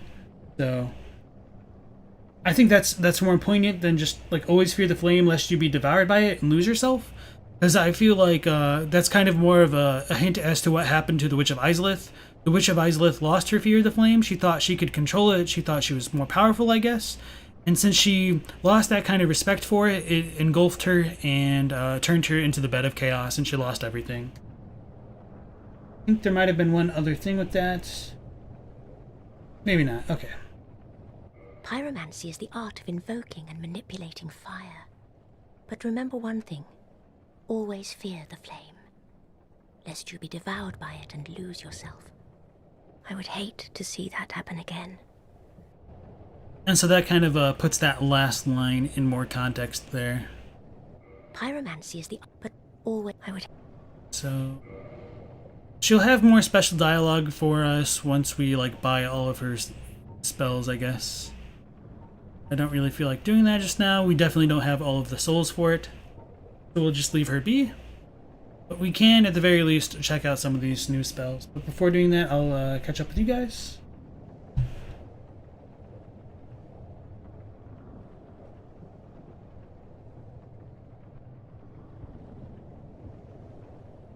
Bleep says, humans turning into demons would be any dark-affiliated monster like Aldrich of the Four Kings. Sin demons like from Velka? Ziana says, DS1 we have mimics and crow demons, which are humans turned into demons due to their sin. I don't feel like the crow demons are demons, but maybe they're called demons. I don't remember. I don't think so. Manus, I wouldn't call him a demon either. I feel like the chaos demons are like a specific type. So maybe that's kind of like the real thing. Just chaos demons are different than the other ones mostly, but I digress. Emlyn says, walkers of flesh, interesting term she uses. As far as I remember in the Japanese, it's more like the person with the body of man. It's been a long time since one with the body of man has seen this form. Has seen my form. And then she says, like, you're talented. Let me look back. Emlyn says, you think you can argue Artorias being human? Yeah, I think he's human as well. I know Elizabeth says he has nary a trace of dark within him. The Japanese is ambiguous. So she could be right in saying, or like the English could be right in saying that he doesn't have a trace of darkness within him. But I feel like it's much more natural of a translation to say that he couldn't withstand the dark. And so that's kind of why he fell to the abyss. Because at the very least, when we do see him, we can it's very abundant that he does have some form of darkness within him, even if it wasn't like there to begin with. Philippe says, Gundyr, which Ash you think? The twin prince probably were humans. At least Gundyr, he did have like the dark sign. So whether or not he was undead versus Ash is probably a bit questionable. I feel like the ones with the dark sign with the pus of men coming out of them are probably all undead as opposed to Ash. Katie said, also demons or chaos demons seem to be actually parasites which can alter the vessel. Jade says, is Quelaana waifu even a human? The answer is no, according to Miyazaki. I mean, she very, very, very much resembles a human, but she's technically of a different race, I guess. So, as Philippe says, she's a witch, not so human. And you guess that the Gwyn Knights are from multiple races. Go was a giant, Ornstein a god, and Kieran was a human. Tetsu says Artorias' race is himself, what a legend. Philippe says, size being an unreliable way to judge race makes it really tricky. Emlyn says, Sens is on the human level and a place to train Silver Knights. Yeah. Xeon, I don't know if they actually did train Silver Knights there. I would probably need to double check like the item descriptions. I feel like that's probably something more that people believe, but I don't know if the games actually say that specifically. Maybe it does. Ziana says, mimics returned because of their avarice and crows because of pride because they stood up to the gods and joined Velka. So the mimics were technically gods to begin with. I don't think they're still called demons by anything. I feel like that's probably more of a fan designation. Jade says, perhaps she cannot be seen by walkers of the flesh, just like her sister cannot be normally talked to due to the manipulated aspects of the pyromancies. Covetous demon is pretty self-explanatory. Yeah. Sleep says, there's also the issue that 3 Dark Souls work on their own rules, kinda, for sure. Stella says, maybe she just doesn't want to deal with people she doesn't consider skilled enough. Elda says, Loki was the camp that Izalith viewed becoming a city of demons as a positive. I don't know. DS2 especially had kind of just does what it wants. Part of it is that it doesn't like to make sequels, so you guess... part of it is that From doesn't like to make sequels, so you guess the stories always end up kind of distinct. Elda says, they are called crow demons in Dark Souls 1? Interesting, okay. I wonder if that's just like localization then. They might just call them Mamono, which is typically referred to as demon. But as far as like the chaos demons go, they're just called like Daemon, like demon, essentially. Emlyn says, you think Gwyn got the idea to burn himself from the Witch of Izalith's engulfed form? She became a creature of pure chaos fire. Gwyn tried to do the same. Jade says, you think for something to be a demon, it just needs to be a perversion of life, aka man crows and giant centipedes. That might be a fair way of looking at it. Yeah, because like the bed of chaos calls like its creatures like unwanted life, essentially. Twisted life. Katie says, again, nothing related to race makes any sense. I agree. Elda said, you feel if Artorias was a godling, he probably wouldn't have survived and became infected with the dark. And Tetsu says, the fact that he quote-unquote survived makes him above humans. So, I mean, I don't necessarily think so, because when you look at the Abyss Walkers, they're kind of in the exact same boat as Artorias was, if not, like, a little bit better, since they actually linked. And we do see, like, many humans fall under the influence of the Abyss overall. Diana says, any demon in Dark Souls 2 is a non-chaos demon, since chaos is being trapped in Ilium Lois. Bloom says, Armored Core in Kingsfield disagrees with you, LOL, and Otogi. Boxy Boxer says, I thought they were called the Crow People of Velka, but you don't know. Blue Mew says, they like to try new things, but FromSoft isn't against sequels. Demons may just be twisted souls. Humans can become pretty darn strong if they're fueled with souls. So yeah, that's probably a fair way of reading it overall. So let's check out a lot of these pyromancies. I think, with the exception of maybe a few spells, like she pretty much has all of the pyromancy in the game. So, I don't think we've read Fire Orb. I'll probably just read up to a certain point of them. Okay, never mind. So, Pyromancy, which improves upon Fireball, hurls Fire Orb. The flaming Fire Orb explodes upon impact, causing fire splash damage in a spectacle which seems to symbolize the strength of the fire, which symbolizes the strength of the fire manipulating pyromancers. I thought that was an N dash. Ultimate Fireball Pyromancy hurls a giant fireball. Salaman, the Master Pyromancer, also called the Great Fireball after the spell, believed Pyromancy was rooted in adoration of fire. Those who acquire this spell usually agree. Oh yeah, I think I forgot to mention what like Laurentius says. When he talks about the saying of his master, he says that at the root of everything, the pyromancy is just like a yearning, a desire, and only those with great desires or strong desires can like manifest a flame.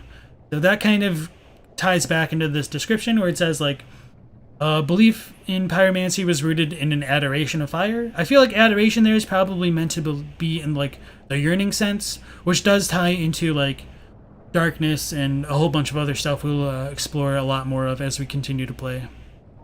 Let me get a little bit of water here.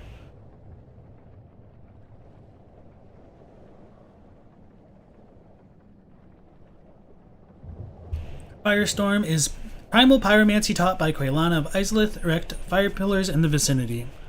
The storm of flame is indiscriminate and incinerates all nearby life. Pretty straightforward. Fire Whip sweeps foes with Fire Whip. The root pyromancy of combustion, but much more difficult to wield. It's kind of a bare bones description there. Combustion is one of the most basic pyromancies. For this very reason, the flame thus created is fierce. Great Combustion. Pyromancy which improves upon combustion, create powerful giant flame in hand. Great Combustion creates a powerful flame, but many sorcerers mock the simplicity of the spell. Undead Report. Advanced Pyromancy of Quelaana of Izalith. Charm undead and gain temporary allies. The living are lured by flame, and this relationship is part and parcel to the art of pyromancy. Can be used by either gender. So this is kind of another smoking gun in terms of like the root of pyromancy being tied to attraction or being like attracted to the flame, and with the fire representing life itself, it just kind of shows, in my opinion, like the nature of the soul to want to live and to be like beckoned towards the light. If we're going to take a kind of a cultural references to movies like Poltergeist to be significant, I suppose. Fireball. Oh, we've already read this one. It's pretty basic stuff. Okay. And so those are all of her pyromancies. And I guess she will modify the pyromancy flame past +10. I didn't realize that, but maybe Laurentius can only go up to +10. Pyromancy is the art of invoke, but always fear the flame. Okay. So that was all that, and I see you guys. No luck. Well, young pupil, you must have patience, but do not keep me waiting much longer. Okay, well, then maybe I will buy something from her. Ah, there you are. I was expecting you. Let us begin. Not that I expect her to actually like leave or anything like that. I'm just curious if she says something differently. No luck. Well, young pupil, but... Okay. Pretty much what I expected. Pyromancy is...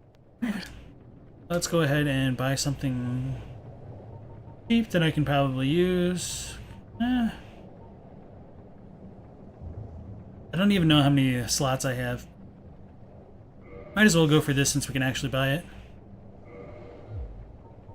Pyromancy, but I would... Now go. Whatever you do, do not crack and go hollow, lest my time spent on you be wasted. Sweet. Okay, that was all of her stuff we can do for now. And then we'll go fight Quelaana. So we'll probably go through that. Yeah, we should definitely be good. And we just saved before talking to her, so if we like kill Quelaana fast, we can just reload it pretty quickly.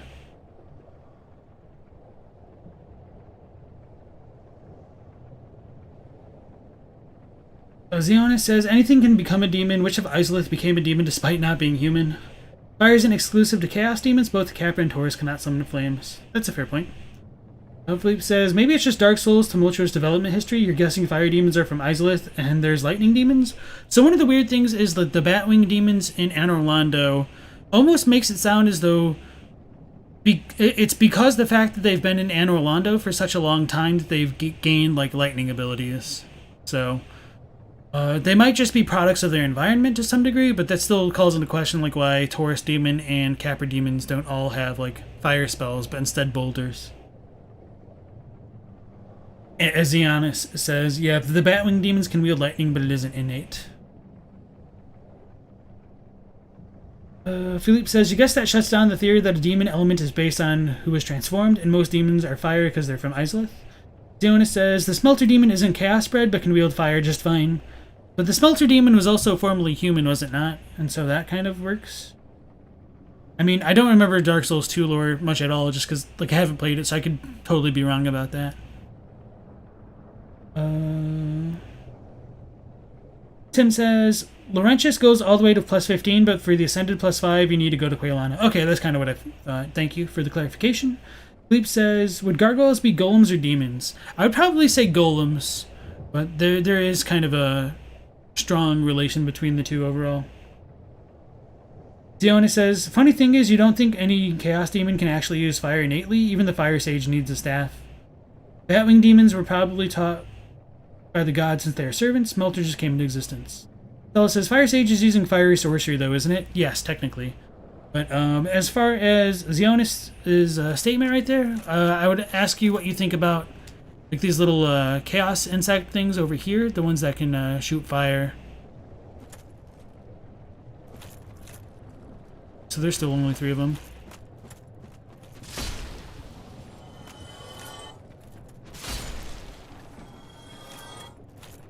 So do you think these are demons, or would you like attribute it to them being human first, and that's why they're able to do all that stuff? So if you're a minor, I strongly suggest having a parent put their hands over your eyes as we come into the next section of the game. Obviously that's a dumb joke, but it's time to face Quelaana. Oh yeah, and we can equip a different ring now. Let's go back to Tearstone ring. These jerks. Okay. And as we come up to this area, I do like that you get like the environmental hint. Like, there's a lot of webs over here. As we go in, Quelaag's domain appears up screen. Looks like there's a bunch of like eggs almost on top of the walls. Kind of look like eyes a little bit.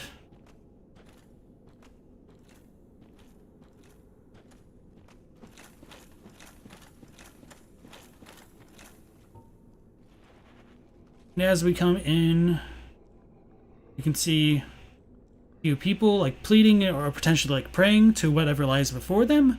So it almost seems as though they're kind of here like willingly. So they might be asking for salvation, perhaps like the Fair Lady will suck the poison out of them. But if we attack them, they will like spawn these kind of maggots out of their backs, which are kind of hard to kill. So we'll just leave them there for now. So I think my shield was actually getting in the shot there on the binoculars for a moment. Aziana says the smelter just came into existence. Okay. Elda says the mosquitoes use fire and they seem derived from chaos parasites. Only 2/3 have the golems made of stone. In DS1, they're beings of flesh like the chimeras. You mean Quelaag? What did I say? Did I say Quelaana? Also, look at the scrub using the blue instead of the red Tearstone ring. I don't think we picked up the red one.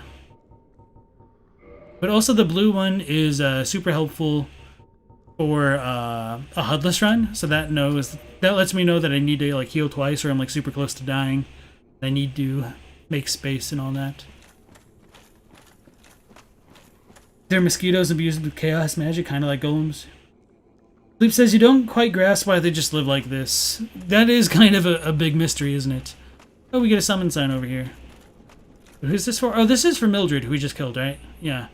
So this is our Lady of the Swamp with her sack.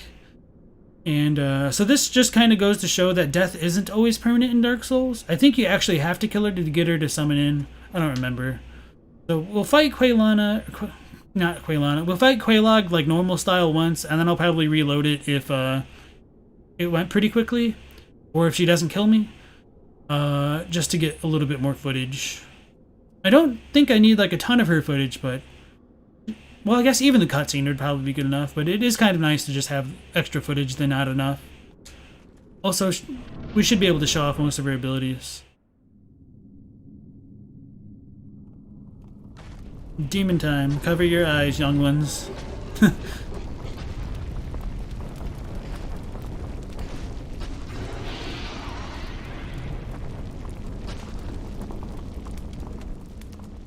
So she's actually wielding a sword there. Cool.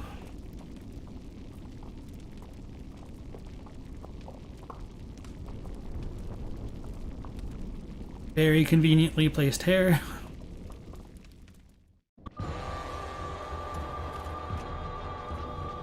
This is Quelaana of Islith. I think I have my binoculars out because I'm a goober. Okay.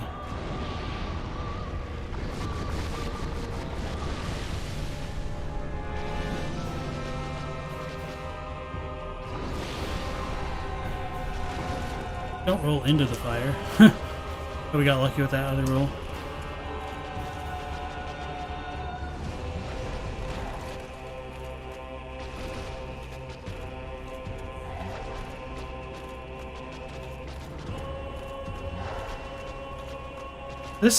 Her effects are a lot cooler in this one, with the sword and stuff.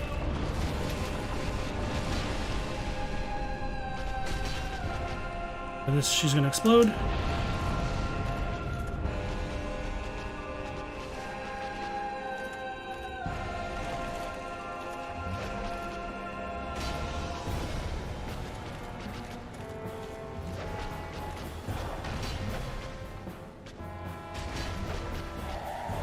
A lot of the big bosses kind of struggle from like getting in like super close to them. And Quelaana isn't different.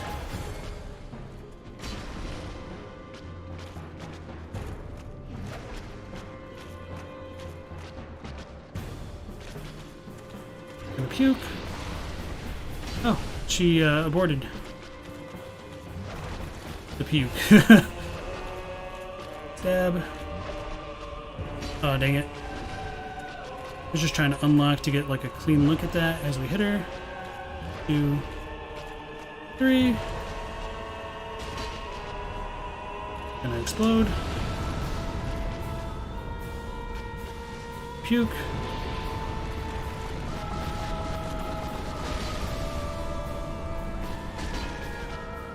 Explode. Surprised that didn't kill me.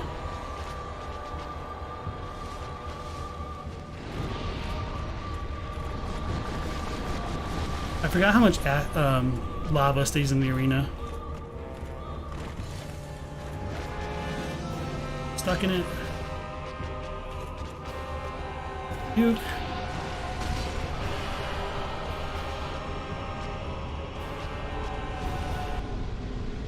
And that is the Quelaag fight. Victory achieved. Soul of Quelaag plus twin humanities. Oh, that was an accident just from hitting X, but it looked kind of cool. Okay.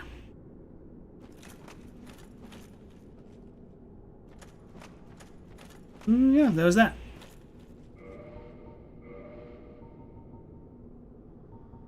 Probably want to go from the top side down. Did I ever read this? I don't think I ever read the Moonlight Butterfly one, now that I think about it. Yeah, because I fell off the tower. Maybe I did read it later on. Oh, whatever. Okay. Foxy Boxer loves the boss. Tim says, you mean the red tearstone does that too? It's on the outer end of the gates to New Londo and the Valley of the Drakes, by the way, if you're not sure where that is. Okay. Yeah, we haven't really gone to the Valley of the Drakes, so that makes sense. Philippe says, you don't feel like that'd become a host for a bunch of parasites, even if the person that asked you was... You don't feel like you would become a host for a bunch of parasites, even if the person that asked you was real nice? Prieston says, people got some weird kinks. If you want to be an egg mama, you do you. So yeah, as far as like why they become filled with eggs, that could have been just because of like the pus of Blighttown, like infecting them. I don't think they did it intentionally, but who knows? Maybe some of them did. Engi might have. Hard to say. Tim says, you believe you do have to kill Mildred to be able to summon her. Okay. Katie says, they probably pray to become demons instead of humans so that they might be saved from the curse. And Elda said, Tizianus, you think that the mosquitoes are spawned by the wall hooker and they grow into those fat fire mosquitoes? More moving teeth? Time for amazing chest ahead. Prieston says, oh, these spider ladies can give you parasites any day.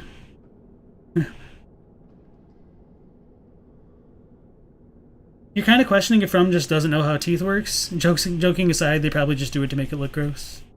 Elda says, after she explodes, she should say, I'm sorry, that's never happened to me before. Jade says they offer their eggs to the dying sister, right? Maybe. It's kind of weird. I don't know if they offer the eggs like directly to her. At the very least, they do offer her humanity with Kirk and all that. We'll probably be able to show him off in a moment here. And Sleep says, you think they're trying to raise her eggs, but you think her dialogue says that they keep dying. Okay. Grim says, you count more than 8 legs, so you don't know what kind of thing this is. So yeah, the spiders in these games tend to have more than 8 legs. So, but they're still called spiders nonetheless. At the very least with Quelaag, she's just called like a chaos demon on the bottom. So, yeah.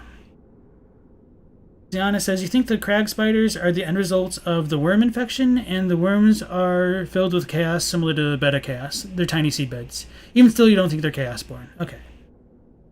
Sleep says, you swear you feel like you're the only one that notices that they make the teeth wiggle?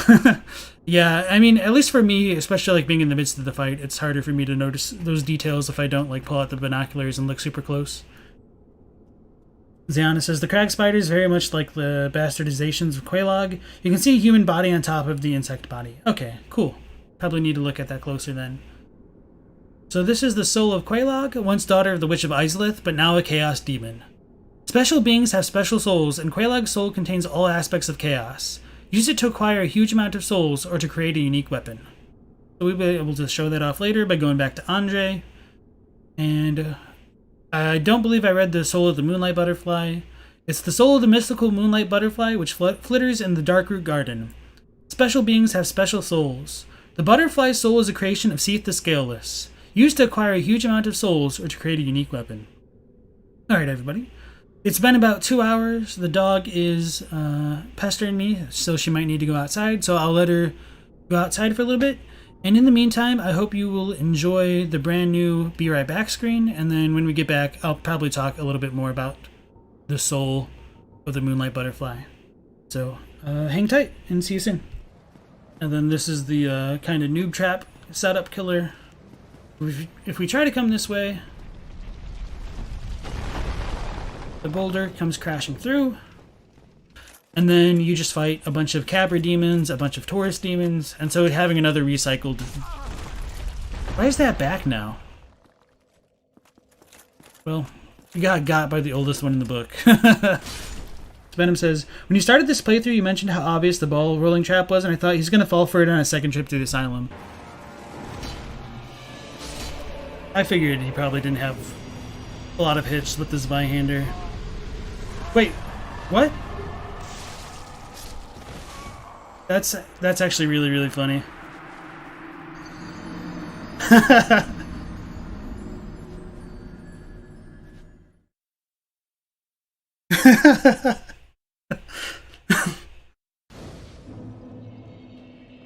Just straight up assassinated right there. Okay. Let's go get our damn souls back. So now we should have a little time to read chat. Nix what I said about the souls, guys.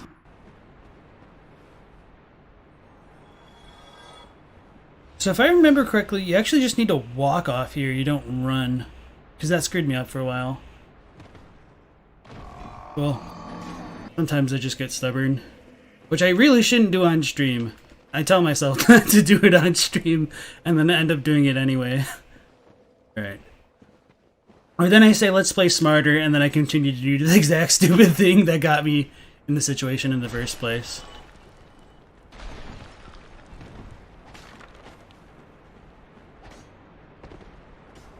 There's our stairs over there.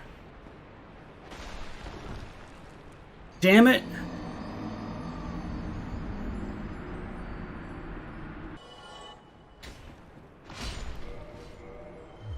I think I should survive the fall. Unless we get hit by, like, the skull again. I was wrong.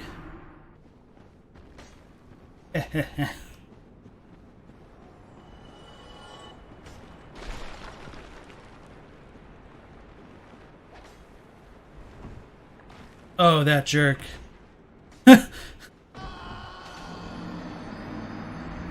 So much for preserving my humanity. Pinwheel's like the Volnir of Dark Souls 1. His appearance and lore seem super cool, but kind of a joke fight. So does he just like clone himself infinitely or something? No. Oh shit, he killed him.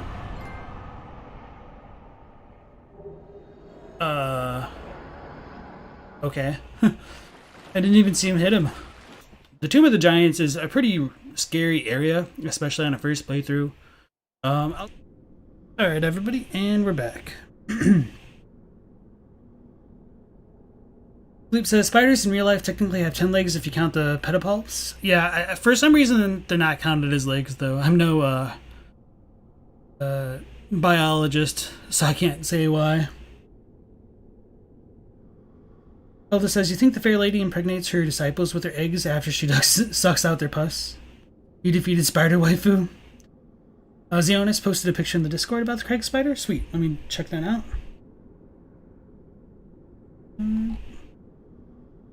Maybe you'll be able to show that out.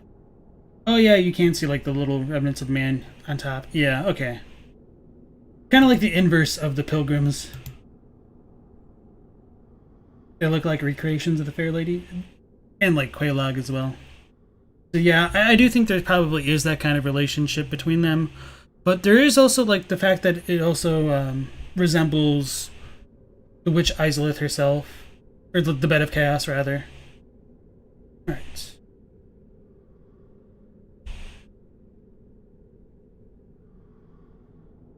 Jade says, yeah, the Quelaag spiders have very human-looking hands / some other features.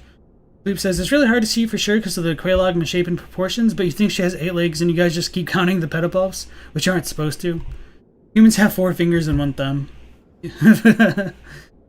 Philippe says, you think it's because pedipalps have some fundamental differences, like how humans have arms and legs.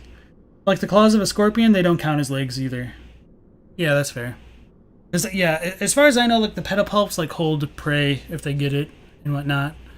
But, I honestly don't know too much else other than that. So going back to that idea of like humans transforming into insects and whatnot, with the soul of the moonlight butterfly, it said it was a creation of Seath the Scaleless. The horn itself is the special bit, and that's talked about on one of the weapons, I think related to the moonlight butterfly soul. So there's a really good chance that the soul of the moonlight butterfly belonged to a human or humans originally, and it just was a product of research by Seath into trying to create something related to either moonlight or immortality or something along those lines, like crystals, because you do get the crystal shield from this soul as well. So that's pretty much all I had to say about that for now. And with Quelaag beaten, so I think that's the way we just came in. We can proceed on to like the next area and find a kind of secret covenant and a secret bonfire to give to a secret lady. But I should probably save scum before that, just because I don't want like the trophy to ruin things. So this is our second bell of awakening. We can ring this now if we want to. Or maybe we need to? I don't remember. I think I'll just leave that there for now, actually. So there's nothing here? Okay.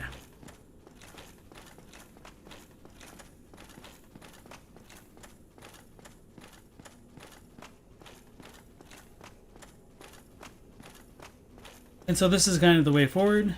I don't know what's supposed to give it away, maybe other than like player messages, but there is like a hidden wall here. This one? No.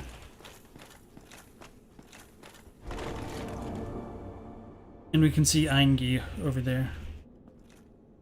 And a bonfire behind him. Let's go ahead and save out.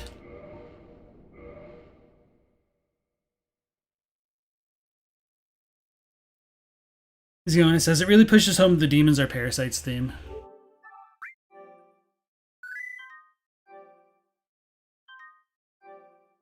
Sleep says, you're not super into the camp that the pedipalps shouldn't count, but basically that should be kept in mind when seeing spiders with 10 legs. Yeah. And then Ziona says, it really goes to show how long it's been since someone completed the second bell. It's been so long the Chaos Sisters took over. Yeah. It's also kind of weird that they put it down here to begin with. I guess. I don't know. Maybe that was part of a so-called truce between Gwyn and the Chaos Demons. They could put the bell down there. Trying to fit the bells into the lore and like the logic behind it has always been kind of a practice in cognitive dissonance to me. It just doesn't make any sense to me.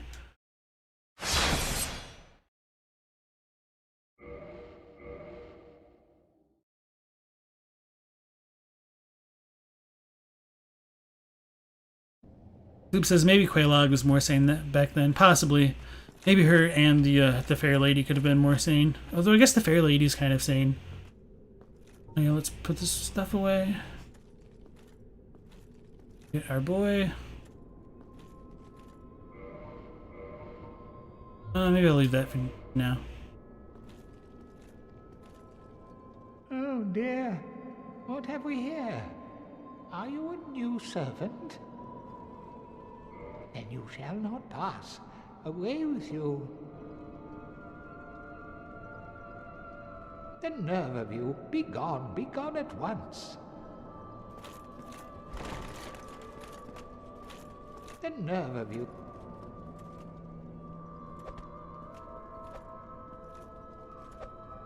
The nerve. Ah! The nerve of you. Be gone. Ah! Ah!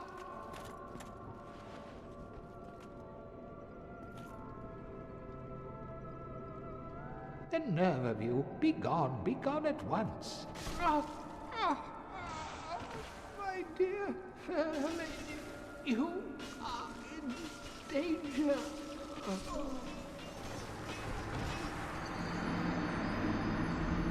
That's Engi right there. Oh, we're gonna have to actually run all the way back if we do it this way.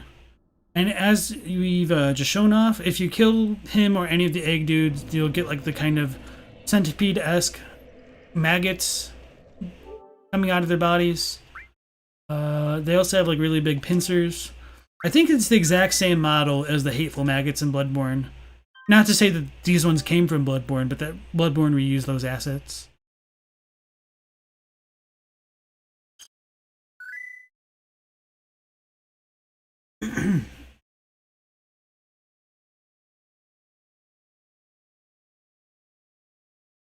Loop says the god and the witches were working together. She's not aggressive, but the fair lady is in a pretty bad state mentally. Yeah, that's fair. Don't feel bad, this guy is responsible for a lot of deaths. Ziona says, you think it was just another set of gargoyles? Local man ruins everything. You think there's a lore reason he drops no souls? I didn't even notice. I mean, obviously with the hub off that he doesn't drop souls. Could be that he's already offered them all to the fair lady. Child support's rough. Oh yeah, no, the lore reason would probably be that the maggots on him sucked it all away, because when you do have the egg on your head, they do suck souls out of the kills. So yeah, Philippe says you think it all goes to the eggs. That could make sense.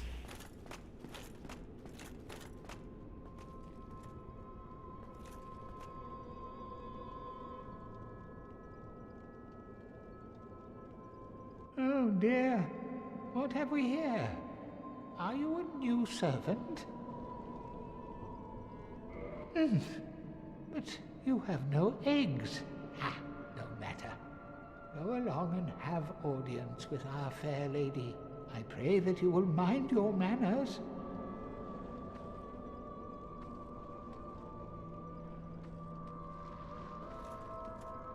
It's kind of funny how slow rolls. What is it? Go along and meet our fair lady. What is it? So when we rested this bonfire, we will get 10 flasks again. So this does show that she is like the Firekeeper of this bonfire, and if we kill her, the bonfire will vanish.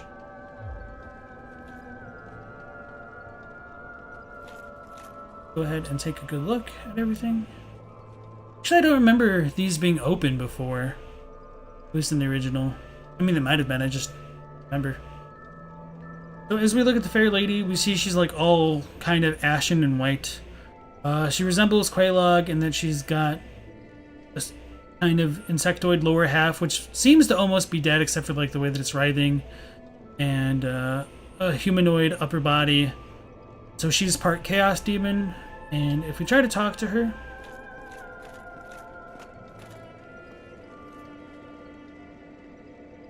step a little bit closer.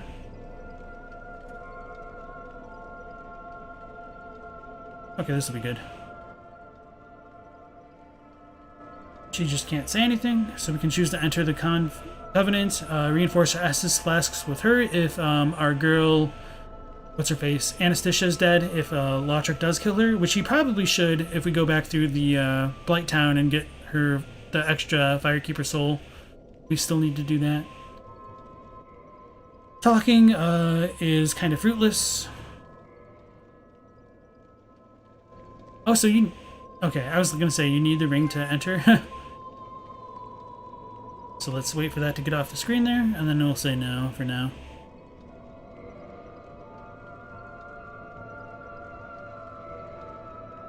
So that's all we can do for now, sort of. Let's talk to Engi again. He might say something differently.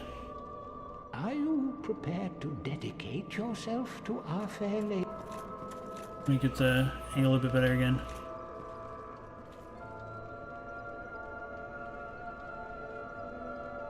Are you prepared to dedicate yourself to our fair lady? Don't like it.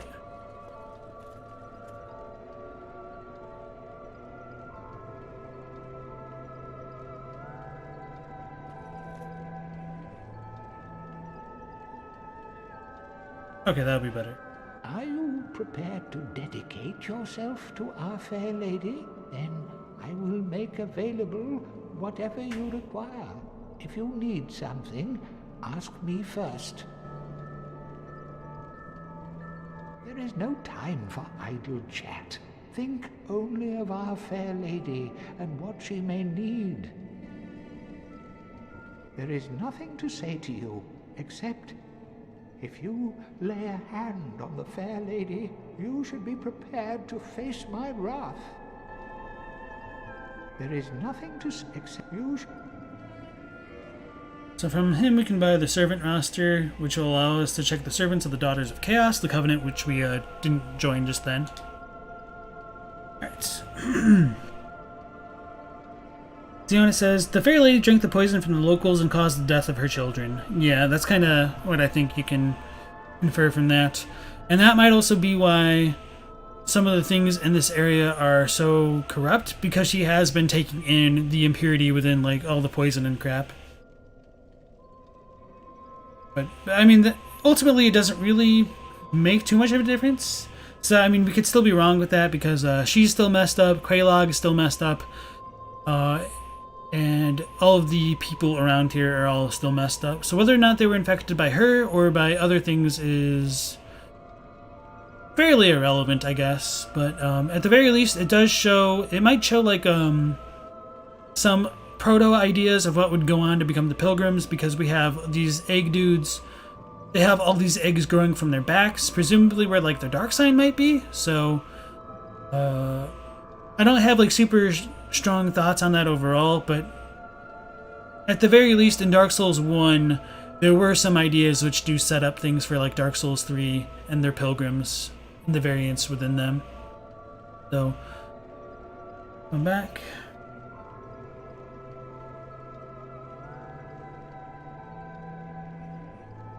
Philippe says, you like the idea of the Covenant, but you think they needed more interaction. Too many Covenant leaders are silent, and many others lack NPCs to entice you or teach you the ropes. Yeah, and hers is probably like the best one, with the being able to skip Izalith, essentially, or Lost Izalith.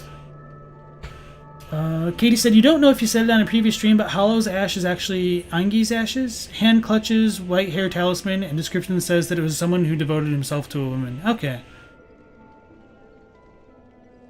Arguably the best Covenant is Sunbro, almost solely because of Solaire becoming a beloved character before he introduces you to his Covenant. Ziona says, you gotta trade the Sunlight Maggot to talk to her.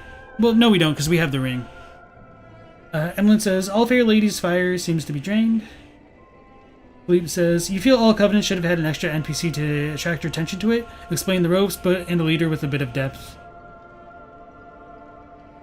And Ziona says, she drank the poison to cure the people, but now she has a very bad tummy ache. Eximp. Most Covenants lack one or even both. This maybe is the most fleshed out Covenant since it has 2 speaking NPCs and a 3rd one that invades you. Fun fact, it's all Engi's fault. He's the one who cast the poison in the swamp through his failures. Local man ruins everything. Philippe says, honestly, you think From should stick to the 3, 4, 5 Covenants, but properly develop them. That's the thing, like, they always have good ideas, but they just don't fully flesh it out. Probably due to lack of time and money. That's kind of why I'm okay with the wait for Elden Ring, just because I'm waiting for them to have the time and money to make a game that they can fully flesh out.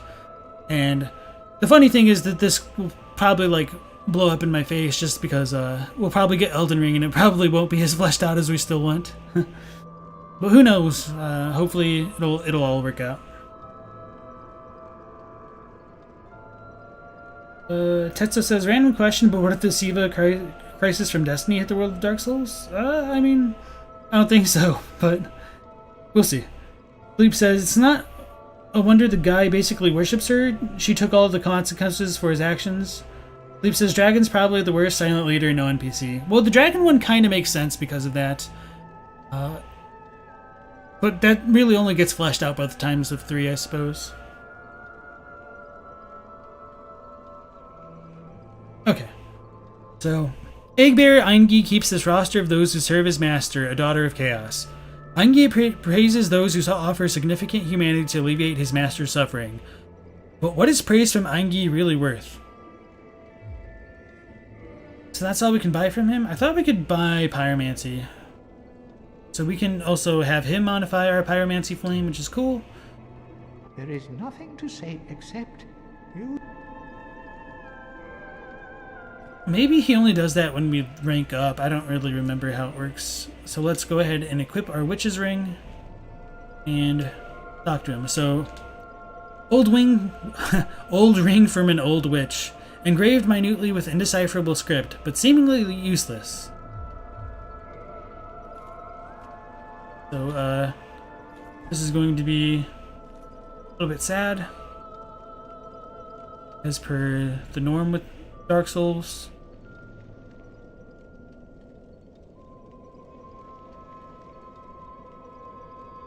Let's back up again.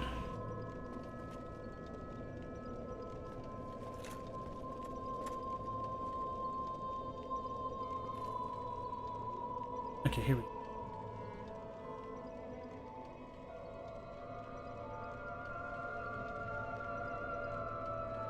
Just trying to get the right angle. Oh, this might be better. Okay, let's try it like that.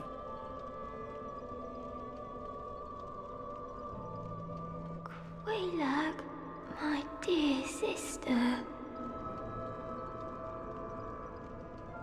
Quelaag, what is it?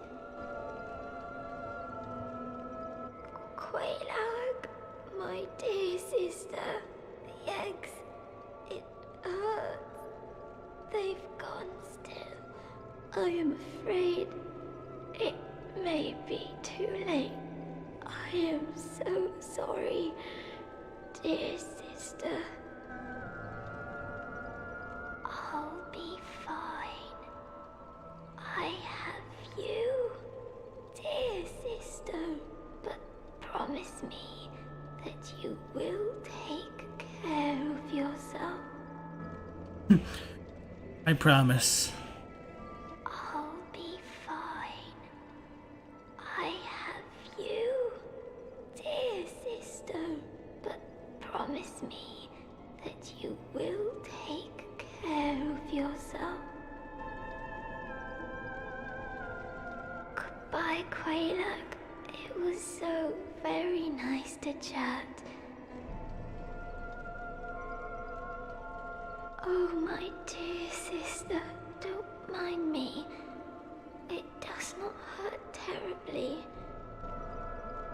Well, that's pretty much all the setup we're going to get for the Servants of the Daughter of Chaos. It shows her kind of relationship with Quelaag was a loving one. Maybe Quelaag attacks us because we can't communicate with her. For what it's worth, Quelaag did have a decent amount of cut lines, but it was still pretty much an antagonistic relationship. It was just a little bit fleshed out. Why they decided to cut it is anyone's guess. Maybe it just didn't go with the overall vibes that they were going for. At the very least, it does show what people in the chat were talking about is right. Like, her eggs have gone still, so she's kind of a bit of a lost cause. So perhaps all of the other demons out there are more related to Quelaag and potentially her eggs. But perhaps the fair lady drinking the poison that Engi created has killed all of her egg things, but I think we could find out a little bit more from her. Enter a covenant again. Of course. Let me try. Enter a covenant of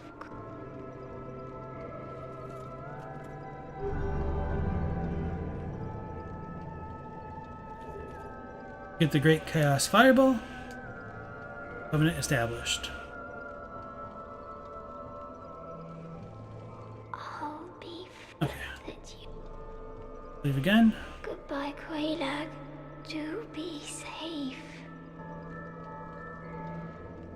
Check out our new spell. Alright.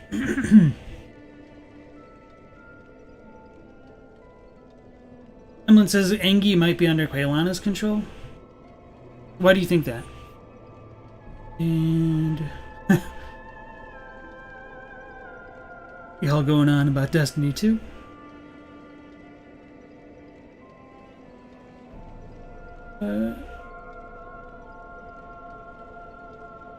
Katie says, you hope that all the people in charge of Namco are as out of touch as Nintendo, and they don't know about the Elden Ring hype so they don't push an unfinished product to appease people like Cyberpunk. Well, I've got bad news for you. Like, Namco, I don't want to say like they're exactly sellouts, but they're not always exactly known for, like, waiting, I guess. I guess there really hasn't been too many, like, really big controversies with Namco that I can think of in the recent past, but, yeah, I don't know. Yeah, I don't know, I'll just leave it there.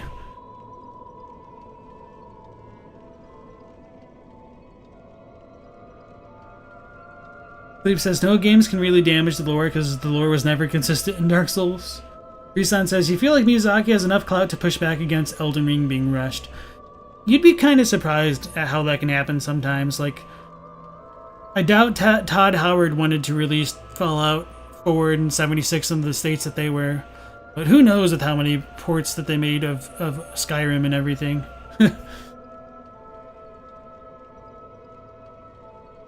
Philip says, sometimes dialogue ends up over-explaining, and silence says more. I agree with you at times. Which is really nice that, like, these games really do kind of throw a lot of conventions over their heads. Like, before Dark Souls came out, it had really been a long time since a game, like, was really kind of punishing the player for being bad quite so heavily. So this kind of brought back like a renaissance of like video game design, in my opinion. And silence does play a really large part, not just in like games and dialogues, but also in things like music and movies. And it's really hard to do it well and to do it right. But I think because of the silence, it leaves people wanting more and it causes them to become more invested at times. Jade says this stuff brings tears. Blue Muse says Namco Bandai just acquires as much anime property to make into games as possible, and they're bad at promoting their games. You don't think they rush their games, but they don't take their time. Yeah, it's kind of hard to explain it, but I think you probably make a good assessment there. And also, I'm not like crazy familiar with the ins and outs of these kind of companies, so don't really listen to what I say, I guess. Emlyn said, the Pyromancy Quelaana has to control undead, and later on he mentions her by name. Oh, okay. So you think she used the undead report to take control of Engi so she could be with her sisters, as opposed to, like, confronting them face to face? I don't know. It's a little weird to me. Philippe said, you've heard that going with Activision could have given From some pull power for the future games with Namco, as they have proven they have options. Okay, yeah, that's probably a fair point, because they were with Activision before, with Japan Studio before, so they're kind of just bouncing about a bit. So they probably didn't have... never mind. It's just all speculation, so I don't really need to say it because I'm just speaking out of my butt. Bloomy says, Bethesda just got lazy. People praised them when they went low effort, so they never needed to produce quality after Oblivion. They and fans are to blame. You're not wrong. The lores really jumped the shark for Destiny. Okay, so this is the Great Chaos Fireball, art of the Flame of Chaos, which engulfed the Witch of Izalith and her daughters. Hurls a giant chaos fireball. The Flame of Chaos can melt stone, producing a short-lived lava glob. So let's go ahead and let's check out how much humanity we have, actually. Okay, just one. I'm gonna go ahead and use a bunch. Definitely not enough to get to 30. But this should be enough to rank up again, so let's change our options. Quelaag, what is it? Did I bow on purpose, or is that just my controller screwing up? So now that we're in the Covenant, we can offer her humanity. Oh, this is so nice, being able to do it 10 at a time instead of 1 at a time up to 30. Oh my god, that made me want to cry the first time, trying to do all of the Covenants in the Prepare to Die edition. What a welcome change. Oh, thank you, Quelaag. Covenant allegiance deepened, rank gained.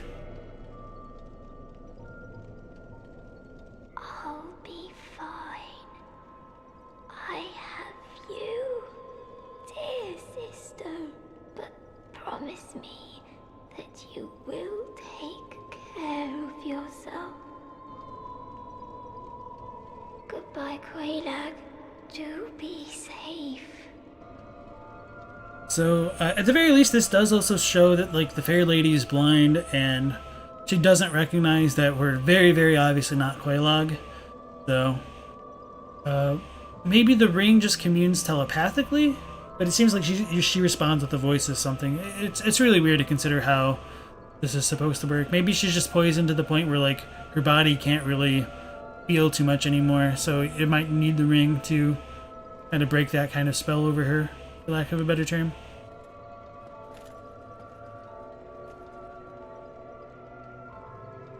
You speak the tongue of the fair lady? Well, do not be rash with your pride. You have yet to earn my trust. If you try anything funny with the fair lady, there will be hell to pay. Hey, Tiny Boots, welcome back. So what do we get from ranking up? There is nothing to say except you should be prepared.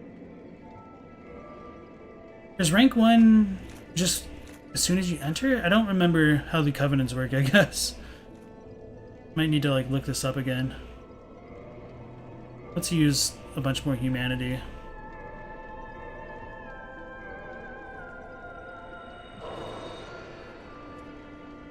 Oh, my dear sister, don't mind me. It does not hurt terribly. We'll just offer 10 again.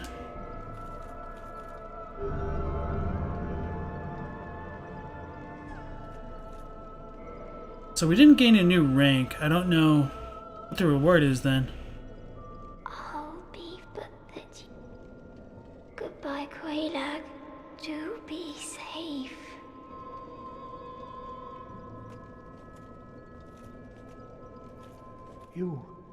Well, if you...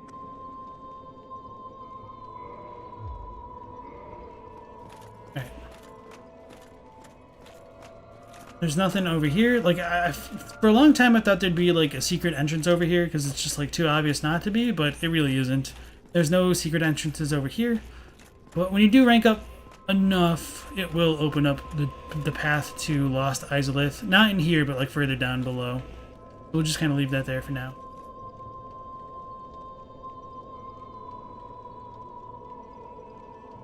Let me catch up with you all.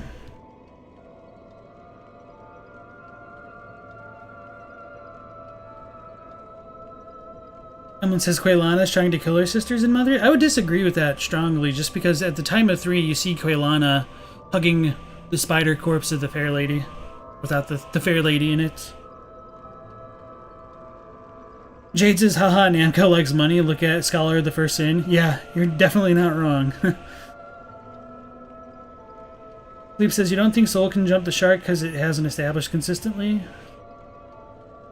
Soul's really ignored consistency. What a legend of a trilogy. Does give some freedom.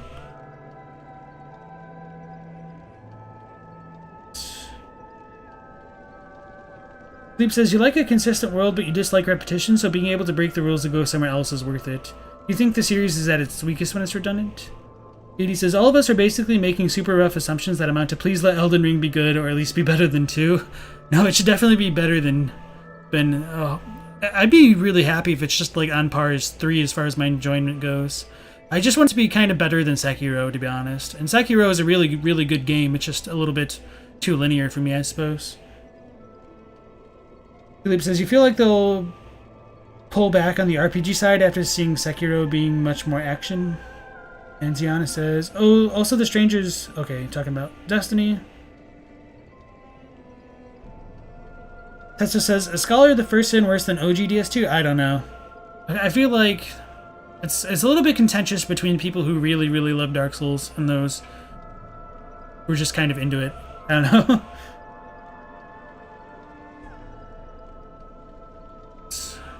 Quelaag, I'll be fine, but that you will take. Goodbye, Quelaag. Do be Quelaag, but why? Why, you monster! The fair lady! What have you done? What have you done?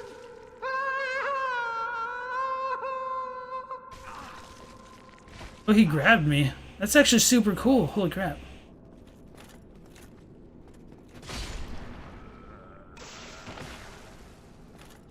He didn't have a death cry that time. He's got like a ton of eggs in him. And as we kill him, or her, we do see that the bonfire goes out. And then these scary little things attack us.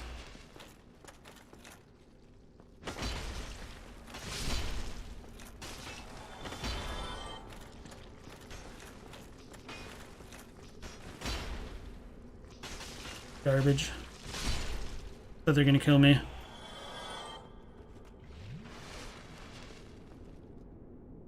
So if we try to light it, it says the Firekeeper is absent, cannot light bonfire. Which is really weird to consider because there's like a lot of bonfires that we can see that don't have an obvious Firekeeper or an attendant there to keep them lit. Now that we've killed Engi and all of that stuff, let's try to take a closer look at him. So it looks like the eggs explode from his stomach almost? Probably just because of the souls in the way. So they should be on his back, but they like... I would almost guess that they probably extend from his like dark sign originally. We get the egg vermifuge from his corpse. So all of the little maggots popped out of his back there, which is kind of cool. And it does resemble what we see on top of the walls and everything. And then from the fair lady herself, we get another Firekeeper soul, and this one should be unique.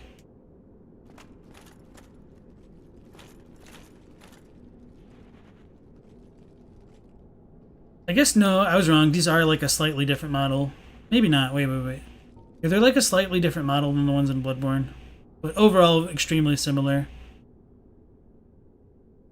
And you can also like see them coming out of like the head of the bloodletting beast.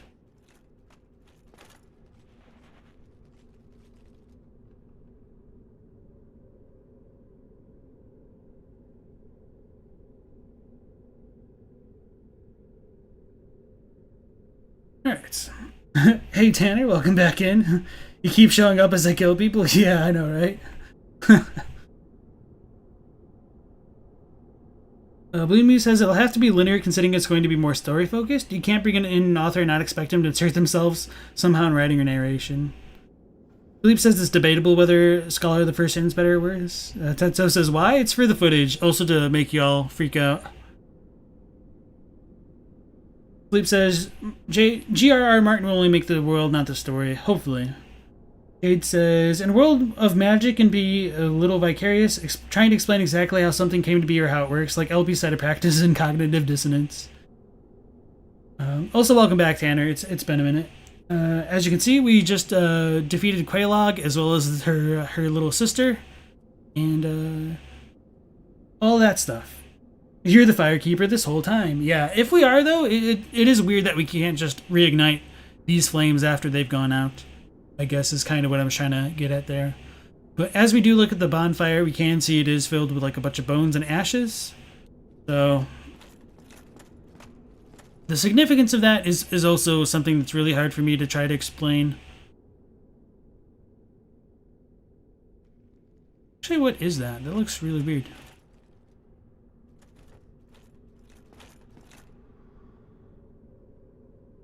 That's like a human skull.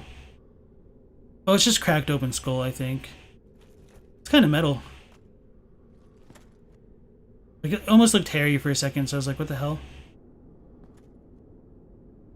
Which would kind of explain why, if it was like a skull. Why is it scratching its head? Is it because it got bit by those things?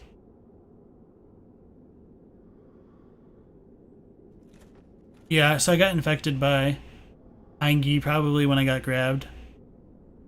I forget that's a thing. Okay.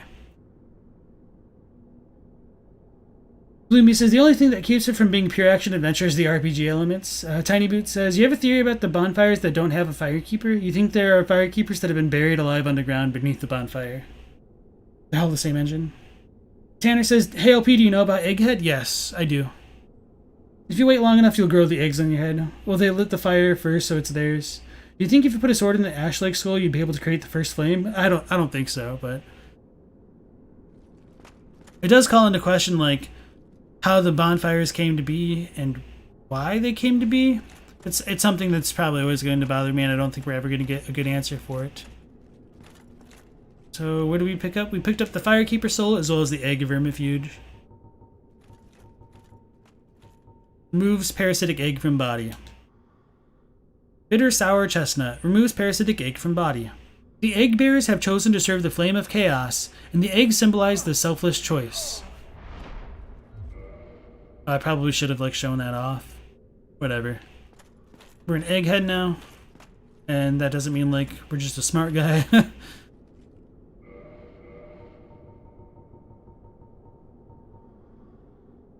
Naturally, these chestnuts are forbidden, but are allowed under special circumstances for the followers of the Daughter of Chaos, essentially.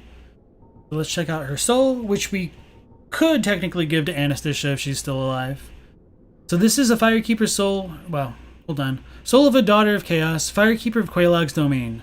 A Firekeeper's soul is a draw for humanity, and held within their bosoms, below just a thin layer of skin, are swarms of humanity that writhe and squirm. To her, the countless eggs which appeared were cradles for each tiny humanity.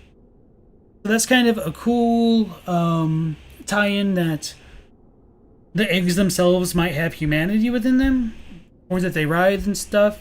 But this idea of humanity writhing and squirming is something that's present throughout the series. As we were playing Dark Souls 3, I mentioned quite a few times there's a certain word that they used that describes how the insects of the deep and the dark whatnot bit at arena. It's mushibamu, which is insect ridden or insect chewed, gnawed. We don't really have a very good one-to-one English word for it. It just does come up quite a bit with the Japanese in terms of characterizing the dark. It writhes around, it squirms, and it's very related to insects. So there is this kind of rapport between humans and insects and demons and all this kind of stuff, and so this kind of does come all together in multiple ways. So I thought there was something else I wanted to say about her soul right then.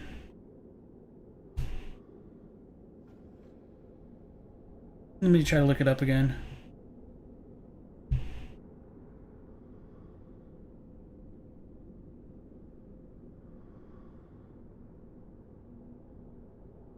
Okay, so I think it's because this one talks about It rides under her skin. Okay, wait, hold on.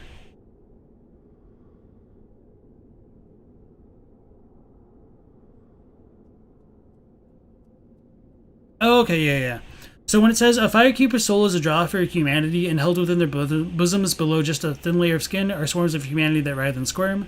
The Japanese is more like the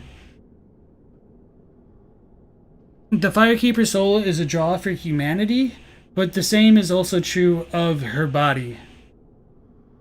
And so one of the reasons that interests me is if her soul is attracts humanity, it's also saying that the body attracts humanity, probably because of its soul.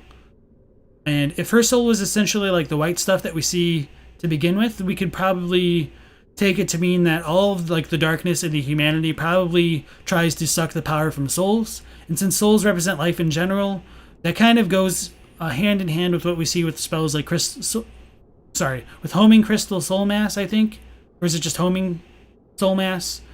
In this one, all of the spells which touch upon darkness and like homing, like the profane flame, they just spells that are granted a will of their own or seek life, and by seeking life, it shows that it's alive. And so, because the Firekeeper soul is linked to a bonfire, it's probably a very large soul, and that might be why humanity is attracted to it, and that's probably like why humanity wriggles into it and tries to like bite it like the insect way that it does. So hopefully that makes sense. If you guys have questions, let me know. Philippe says GRR could be creating all the locations, characters, and historical events, but that doesn't mean he determines what the player's path through it all will be.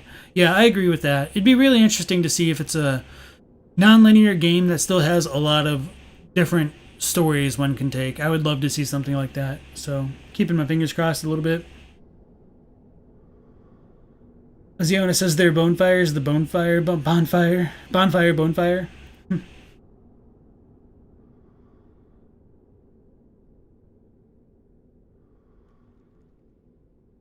Tanner says, oh, thanks for the welcome back. You really love experiencing this with all you guys. Thank you. It's always nice having you. Ziona says, also the first flame came from an arc tree. It's not. Jade says, the thing about bonfires is they're fueled by the undead, and who knows if that skull is undead. Gwyn fueled the first flame, and he's not undead. Neither was Yorm. Pretty sure Gwyn is undead by the time you kill him. Alright, so that's pretty much this for now. We're going to go ahead and reload. Now that I've awakened you all by killing the fair lady.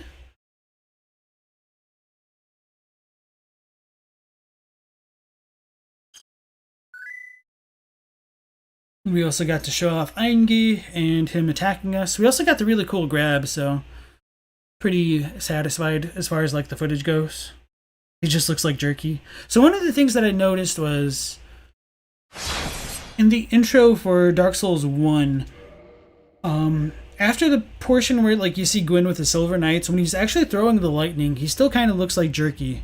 Like I am a little bit curious if he always looked like that. It's kind of hard to see if he does look like that with him holding the fire and surrounded by all the Silver Knights, though. Jade says, can someone without the dark sign go hollow? I don't think so. They could probably get cursed, but I guess we could try to talk to him with eggs on us. Yeah, let's do that. Since we're gonna fish for footage.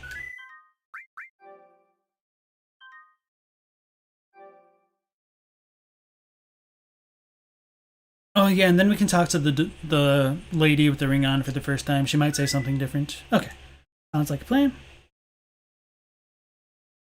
So yeah, Jade was saying, can someone without the dark sign go hollow? I don't think so, just because the dark sign is intrinsically linked with people going hollow. So maybe if you have somebody get attacked by a dark wraith, that might be one way to instantiate that situation. But I don't think we're ever given like super explicit confirmation other than that. Sleep says, if an undead is a body that's been emptied of souls, he would be undead. Just let me find our little egg boyfriends.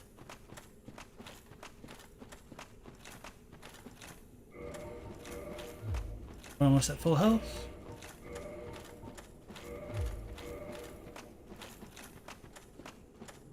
Katie says, wasn't Elden Ring supposed to be an open world? How's it supposed to be open world and non-linear? I mean, that would be why it would be non-linear if it was open world. These ones up here don't attack us. They're kind of praying to lava. It's a little bit weird what direction they're facing. Maybe it's like ceaseless discharge they're praying towards. Or maybe just the way in general towards Lost Izalith. I guess you can make out ceaseless discharge in the distance. I wasn't ready to talk about that just yet. Let's just try to get one of the aggro ones to grab us or whatnot.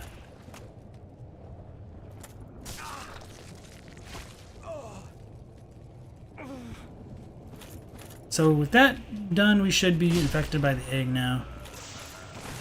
Oh. Shouldn't have killed him.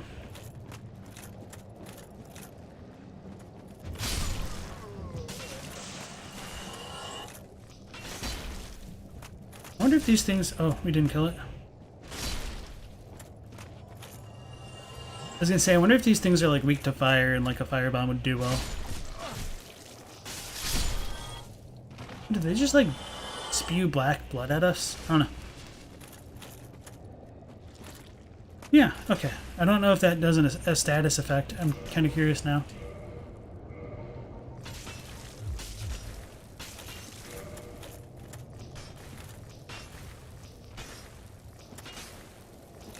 Chill.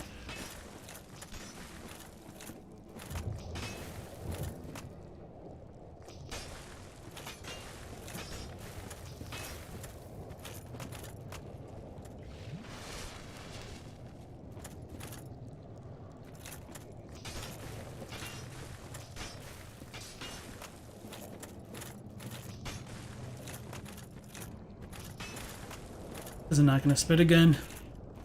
Now that I've got my head out. Figures.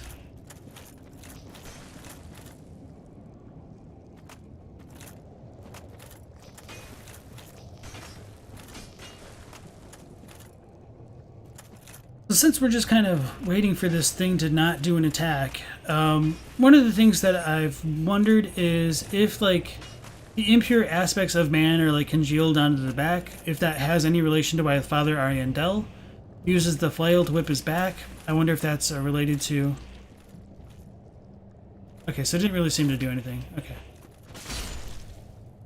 I wonder if that's related to aspects of impurity, and so by like them whipping their backs, that kind of ties into their ritualistic bloodletting, and that's why it's such a thing in Dark Souls 3 with like the Cathedral of the Deep and all that. Almost walked off the edge there. Would not have been smart. Let's go back to the Fair Lady.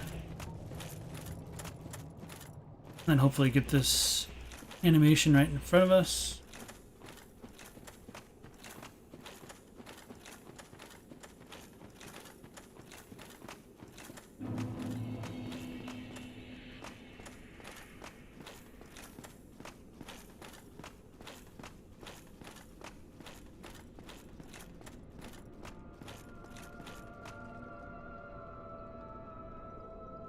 Alright.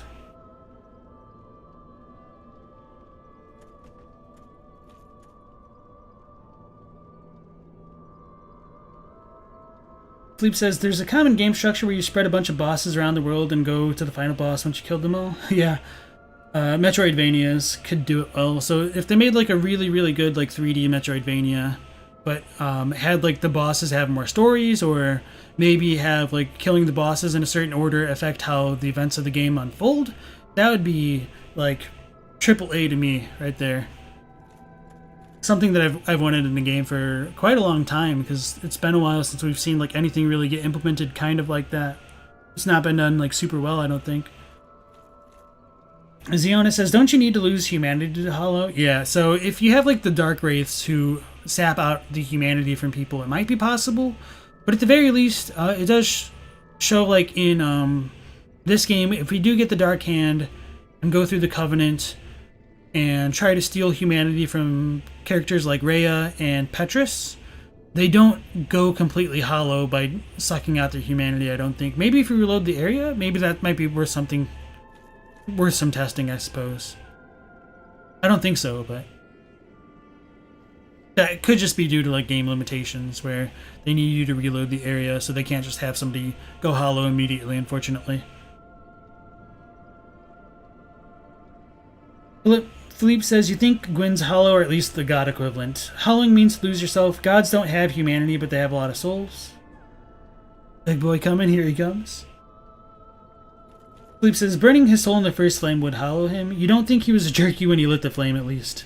Yeah, I kind of wonder. Because we don't really see too many examples of gods. We have Gwendolyn and Gwyn. But with Gwendolyn, we can chalk some things up to like being a potential half-breed or the product of experimentation. The Guinevere we see is kind of an illusion. What other gods do we see? We have Nameless King, and he kind of looks hollowed too now that I think about it. But he's also ancient, so that could be related to it.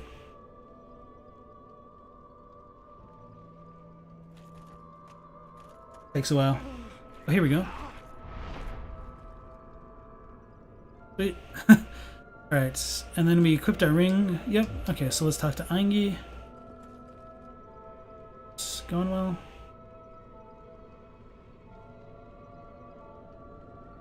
Oh dear.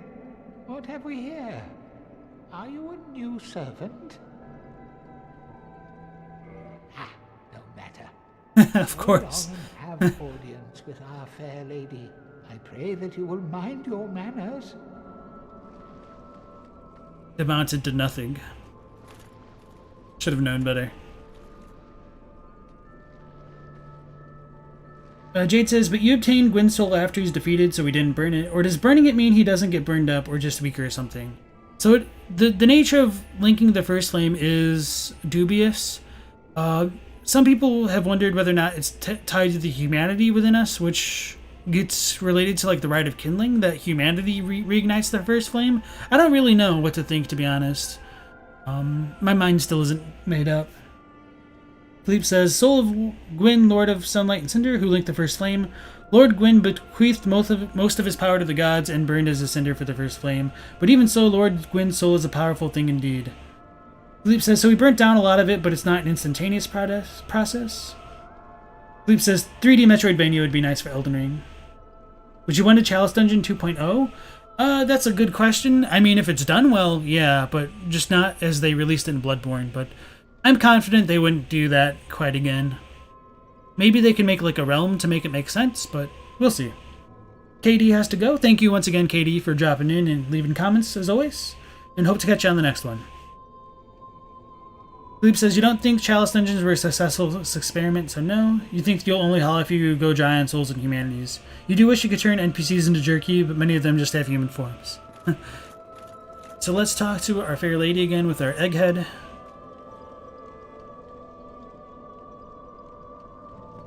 Goofy. Alright, this should be good. Okay, here we go. Quelaag, my dear sister. Okay, so I guess it was just normal. Okay, so she'd go. What is it? Maybe she won't say again this time. Enter No, she does. again. Of course. Let me try.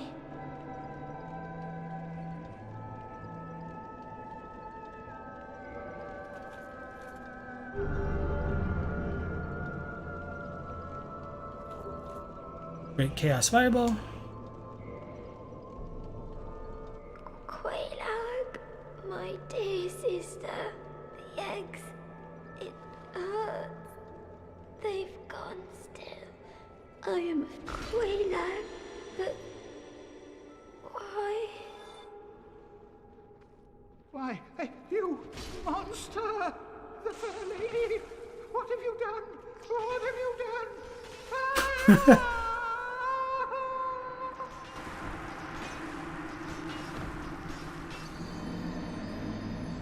I really like how that ended up looking right there.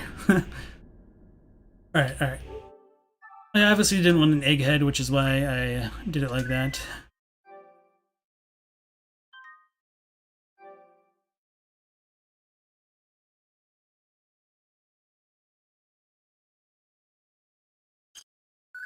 Alright, it's going back.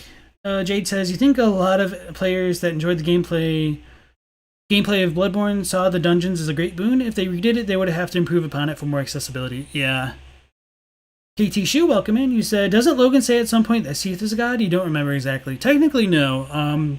If anything, we do have Griggs' dialogue of Logan saying that there are no such things as gods. So, Logan is kind of a heretic with his beliefs. But he does kind of worship dragons, as Philippe says. But he doesn't necessarily worship them as gods as much as just, like, beacons of intelligence, I guess.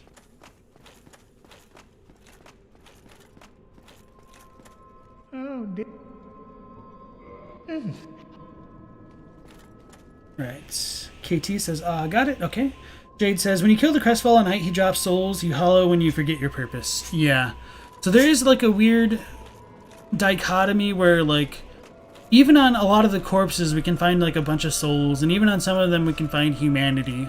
One idea that I've had recently, and take this with a heavy grain of salt, like, this is just me trying to make sense of things, which I don't really think we can make sense of, is maybe you need to have both souls and humanity to a certain extent to not go completely hollow. But if you have only one or the other, it's not enough. It's a really messy thing to think about, since we can pick up souls off of, like, catatonic hollows, I guess. The corpses that we find throughout the games. Sleep says, the Souls games are the closest to 3D Metroidvanias we've got so far? Kind of. I guess Returnal is kind of close to an actual 3D Metroidvania. I don't know too much about it, but I've heard some pretty good things about it so far. Sleep says it's a combination of things probably. They're outer souls / humanity, but there's also those you keep inside your essence. Ziana says, you think hollowing is just a human thing? You can have souls while hollow, but you need humanity. Yeah. And part of the thing is, like, humanity is, once again, more or less described as, like, human quality or human essence in the game. It doesn't necessarily mean, like, human race. So, it's also equated with having desire and the will to desire life. So one idea that is possible is, like, souls might just be life in and of itself. It just might mean form. But then humanity and darkness could mean substance and, like, gives us the drive to continue on. So it is a bit questionable as to whether or not the gods have traces of dark within them. And when we look at the souls, it doesn't seem like they do.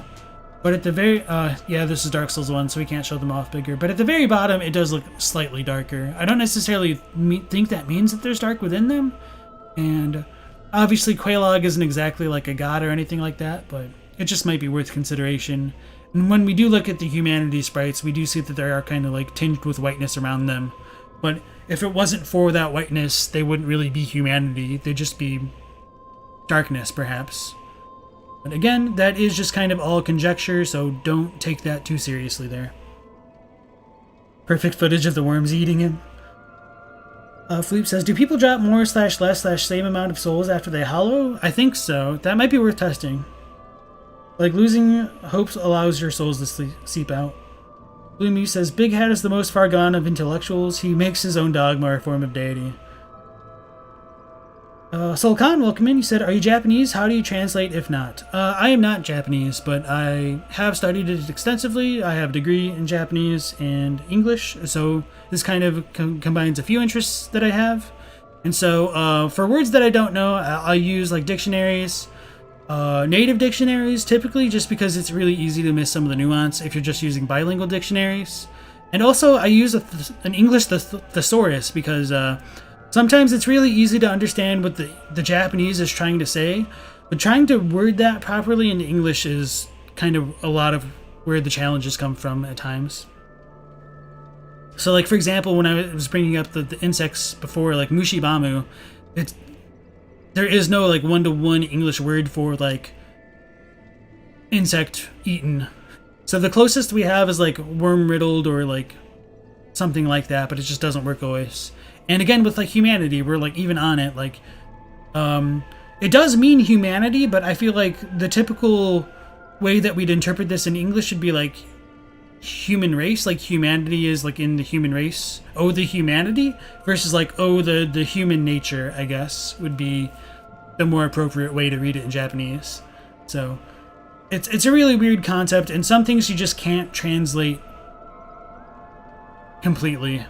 It's the nature of how things get lost in translation sometimes. Bleep says, you think the NPCs are supposed to be weaker after hollowing, so you're guessing they drop less souls. Jade said, you always assumed the parasites inside the egg bears grows into the big acid-spewing worms in Izalith? Maybe. It is interesting, though, that if you do, I think, get like 200,000 souls with the eggs, you do get like an insect that'll like pop out of your head if you try to kick. And I'll probably show that off maybe like towards the end of the playthrough, because it's just kind of a pain to get and then get rid of. Ziana says, Engi has no soul, but he's saying you don't think souls are needed. Yeah, and to a certain extent, like, you can see Hollows, like, the main character will get up with 0 souls and, like, 0 humanity. So there is, like, a kind of inherent will that might extend beyond humanity and souls, or it could just be a purely gameplay mechanic why we don't completely go hollow. Soulcon says, cool stuff, bro. Is Fear the Old lore complete? No, far from it. Unfortunately, trying to go into it deeper, I feel does kind of require me to make some parallels with Dark Souls to fully explain things, so that's kind of why we're going through these games right now. So I hope you've enjoyed the content so far, and hopefully we'll be able to produce more of it in the future.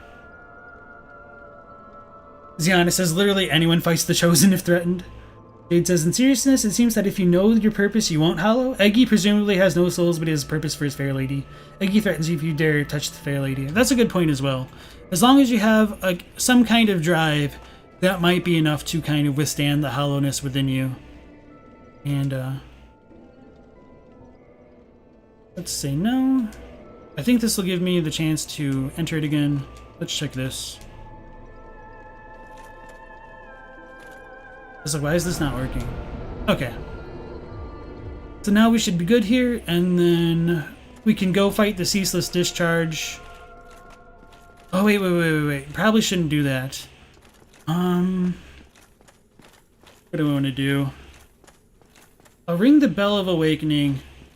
I'll save Scummit after that, and then we'll go back to Firelink Shrine just to see if Petrus kills Rhea. And if he does, then I might just reload back to this spot and,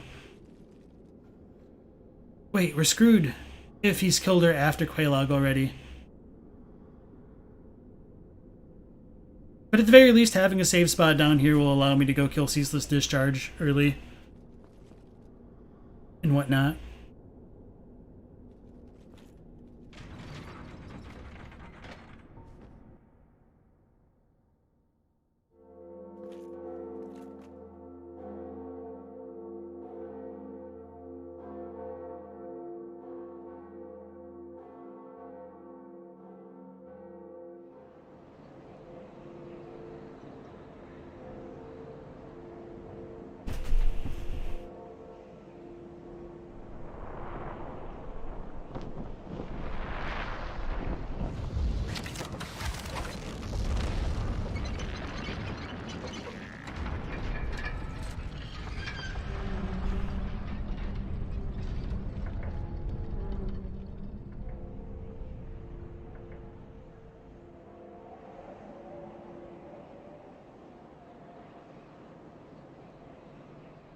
So that second bell, it's interesting that it just gives us a homeward bone right there.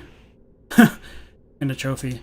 Okay, so that second bell kind of wakes up the giant sentinels in Sen's Fortress, which allows us to go and access a kind of new area. So they were probably told what their mission was, but it's kind of weird that it would have like taken so long between the last time it was open and when we appeared, because we can find like Logan in there already. At least with the kind of time gap which it takes to travel between Blighttown and Sen's Fortress, you can make the argument that Logan went in there after we opened it up, just like Sigmire. So we've uploaded it for now, and then if we need to, we can just download it back to skip back through the area. Either way, it's kind of annoying trying to traverse between the places here, which is probably why they gave us the homeward bone, but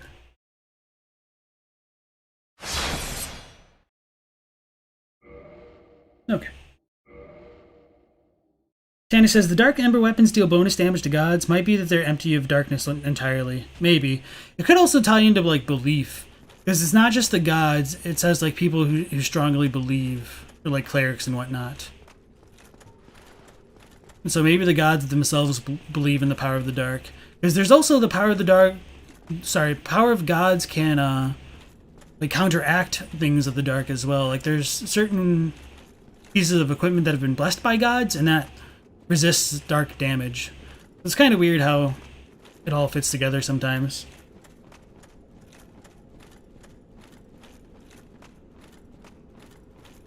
You always have souls inside your body. Engi's built different. Those that form your levels? Yeah, that's probably another way that you can look at things. But whether or not levels are more lore related or gameplay related is a bit hard to say as well.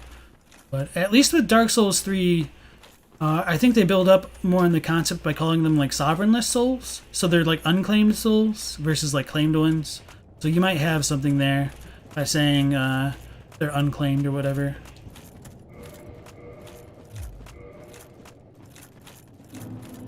But yeah, we need to equip our fast ring again.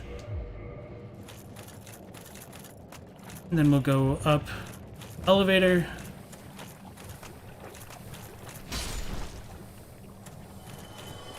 Through the valley into New Londo. But yeah, I'm like running as though we don't have the ring on.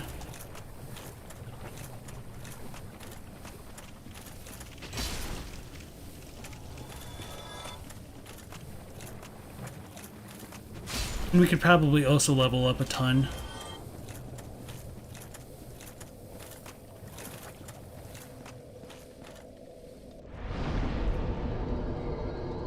Alright, so twice. 20 should be okay-ish, I think, so let's go with more strength, as always.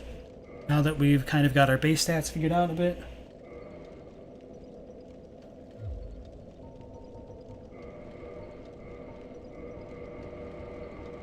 Okay. Sulcon says it's great to listen to while you fall asleep. Thanks. Sweet.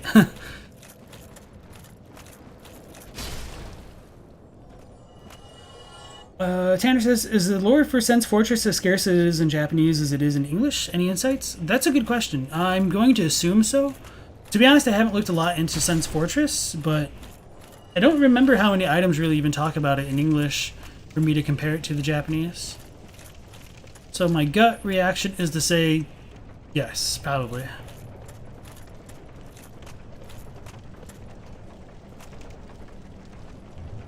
Ziona says, you think they closed the gates after a while? You don't think Tarkus killed the golem and fell off the rafters right as you rang the bell? Jade says, in a game like Dark Souls, you don't need overt comedic relief when stuff like that happens.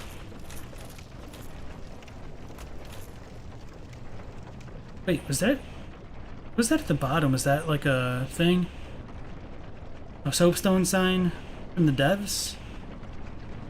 Oh well, we'll find out later. It's really easy to die off this, actually. There's nothing over here, but I think we can read chat for a second.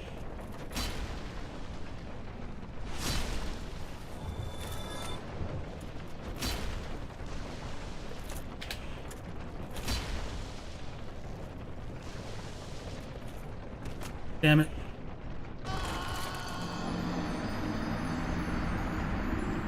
This is why I hate the mosquitoes.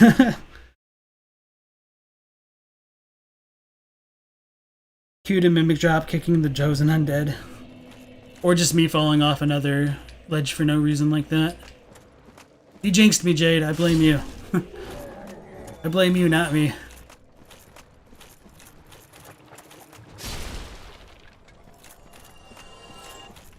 Oh yeah, now we're going to be out of the swamp area so I can change out my ring. Oh no, it's just the fire of that thing. I think. It distracted me. Okay, yeah.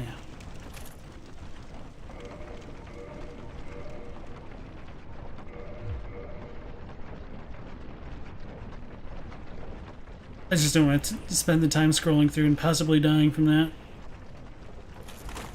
Well,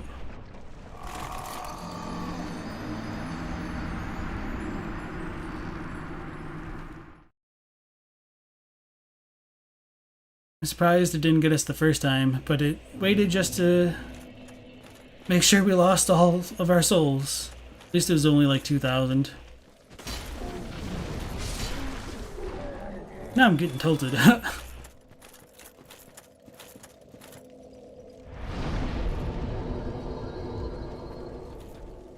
Bloomy says your brain keeps seeing PS3 souls when looking at the remastered, or are you seeing demon souls?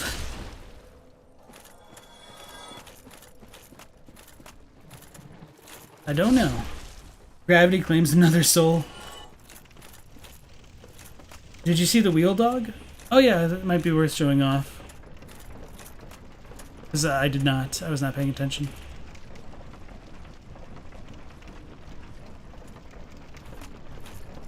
Where is our wheel dog? The real dog. Real wheel dog. Where's it at?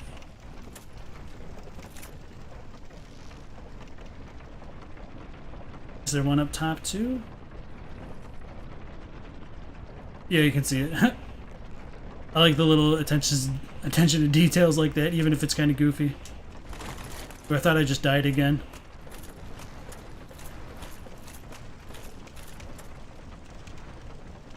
Wheel dog lore, the deepest lore.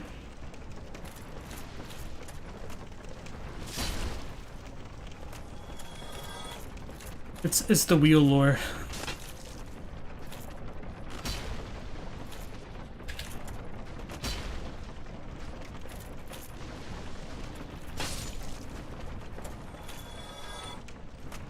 Coming up above. But yeah, I don't think there's anything over there right now. We're getting shot at, so let's get rid of that dude that's shooting us regardless. Oh, we can show off the heads of these things.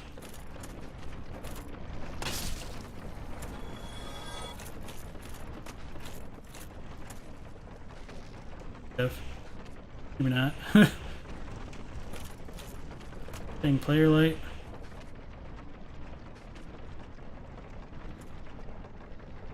So this looks like it has like a bunch of eyes on the inside too.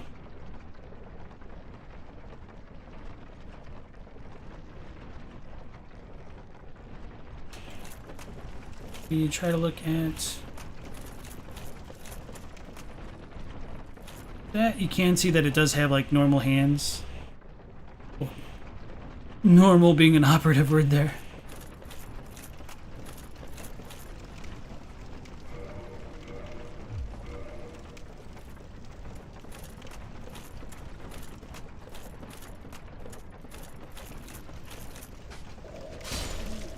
Really toxified me. Jerk.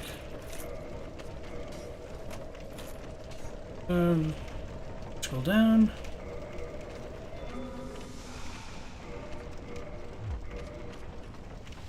Yeah, there's a bunch of jerks in that like little cave over there. You normally just have to like run super quickly. Damn it.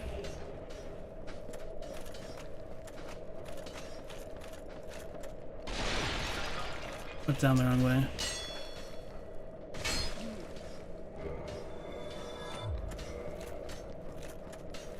I'll just have to deal with this for now. I don't remember if those things deal damage. I'm gonna assume not, since we're not getting like staggered.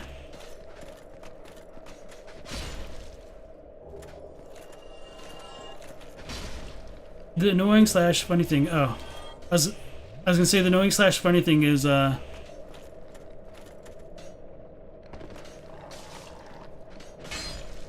despite killing them, they don't drop the white ones. They actually cure toxic, and then they dropped one.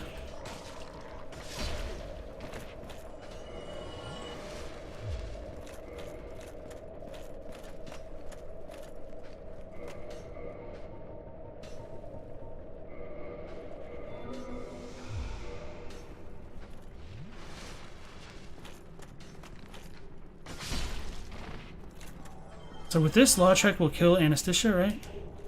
Firekeeper soul, and this one's the generic one. So we can compare it to, what's her faces? Anestheticia's. Not Anestheticia's.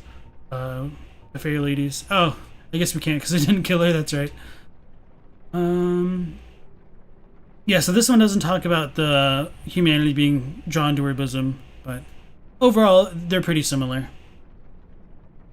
Grant us eyes, Craig the vacuous spider.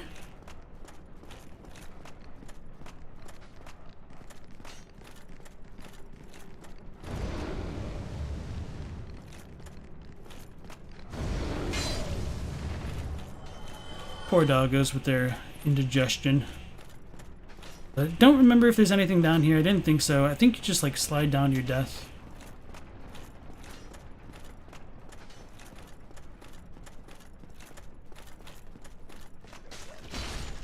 Can you open this door? I don't remember. No, that's not even a door. Okay. I don't think so. So let's kill our last poison toxic dart thrower. Probably gonna get me.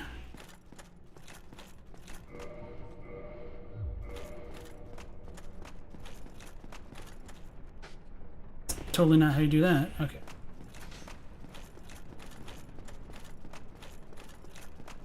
Ziona says, you're pretty sure the female undead merchant didn't sell the blooming moss originally? I wouldn't be surprised if she didn't. Because the game was pretty unforgiving.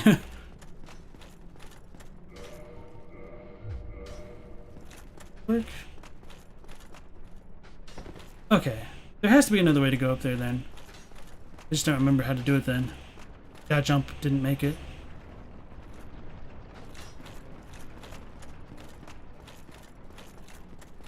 That should have definitely worked.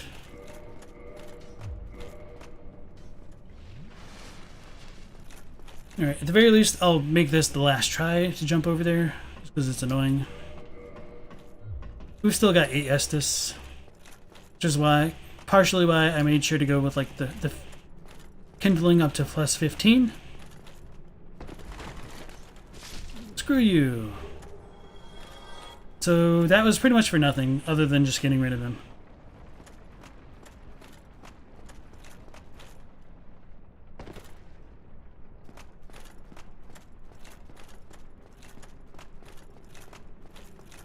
I know for a fact she didn't sell the curse purging stones. Forgot what it's called for a second.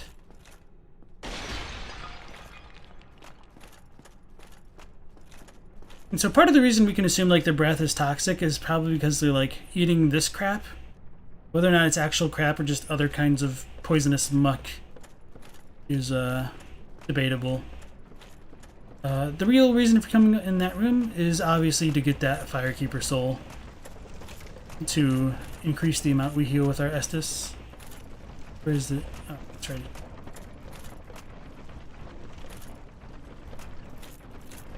Go up too high? Yeah, maybe. Okay.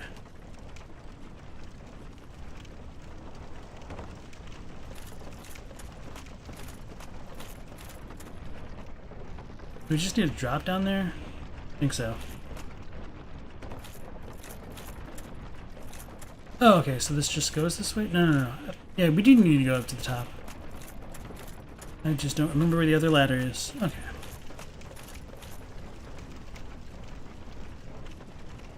It's a bit odd that they only made 2 clearly undead NPCs. Everyone else is just humans. Elda says, maybe Ron became a great one after being swirled in the Chaos Farm. Blame. Ziona says, you don't think that the breath is toxic, but instead the darts that they shoot. Okay, here it is.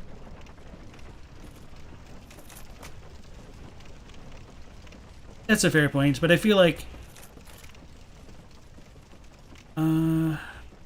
some of the normal attacks of these enemies are also toxic, maybe? Maybe not toxic, but at least poisonous.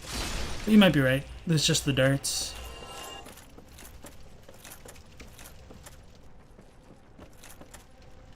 It's weird sometimes.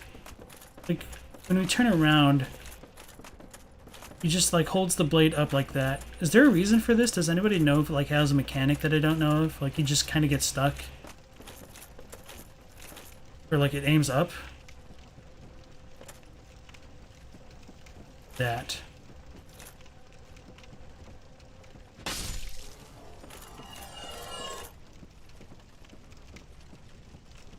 Loop says, how many hallowed NPCs do Dark Souls 2 have?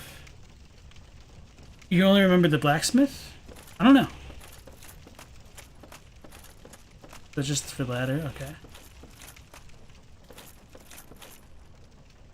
It looks like I missed an item. That's probably the whip from earlier on the other side you guys mentioned. No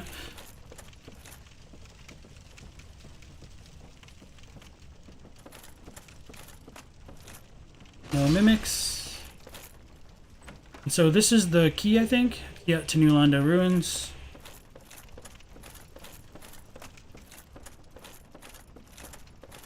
And so we got a couple of the big fatties.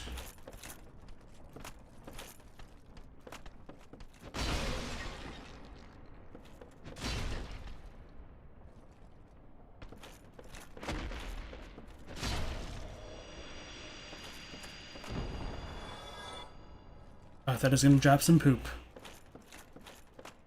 Oh yeah, I guess I could have used the dung pies on myself. Oh, not multiple ones, please no.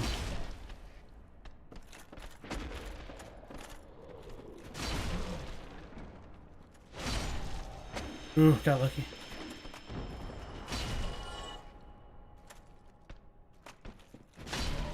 Sweet. Get some poop. And now we should be good to go to New Londo. How many souls do we have? Oh, 8,000. A decent amount.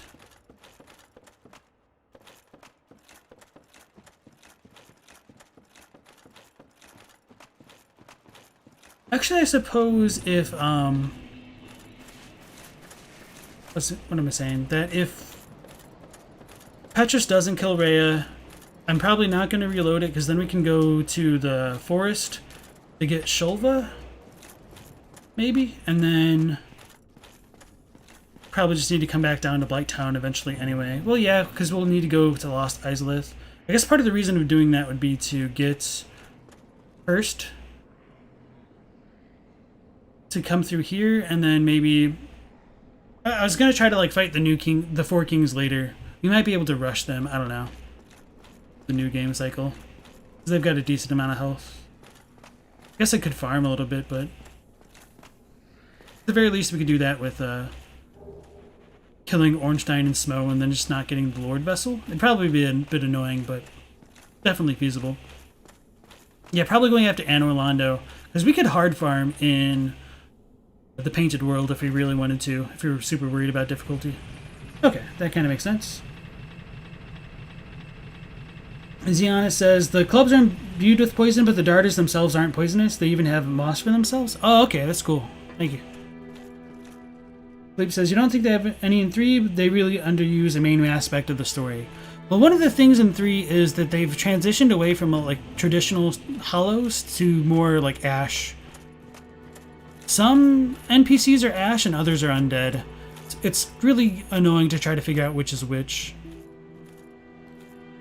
So as we see, looks like our friend Lautrec is now missing.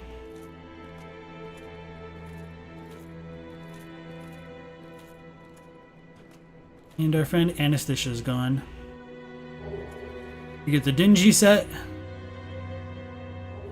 And a Black Eye Orb. Dead.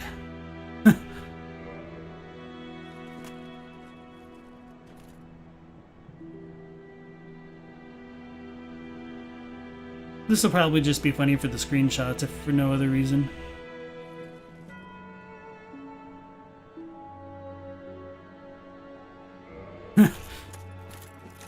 So let's check out our Dingy set as well as our Firekeeper soul. Worn by the Firekeeper at Firelink Shrine. It is thought to have once been the white hood of a maiden, but smoke and ashes from bonfires have darkened it over the years.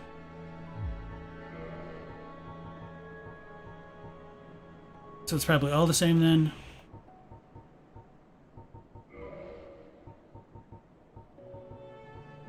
Yep, okay. Probably don't even need to worry about this one then. Oh wait, no, this one's probably different. It is thought to have once been the white skirt of a maiden, but its true origin is lost in patches of blood. Perhaps its former wearer was maimed to prevent escape? So it does call into question whether or not Anastasia did have her like legs. What's the word?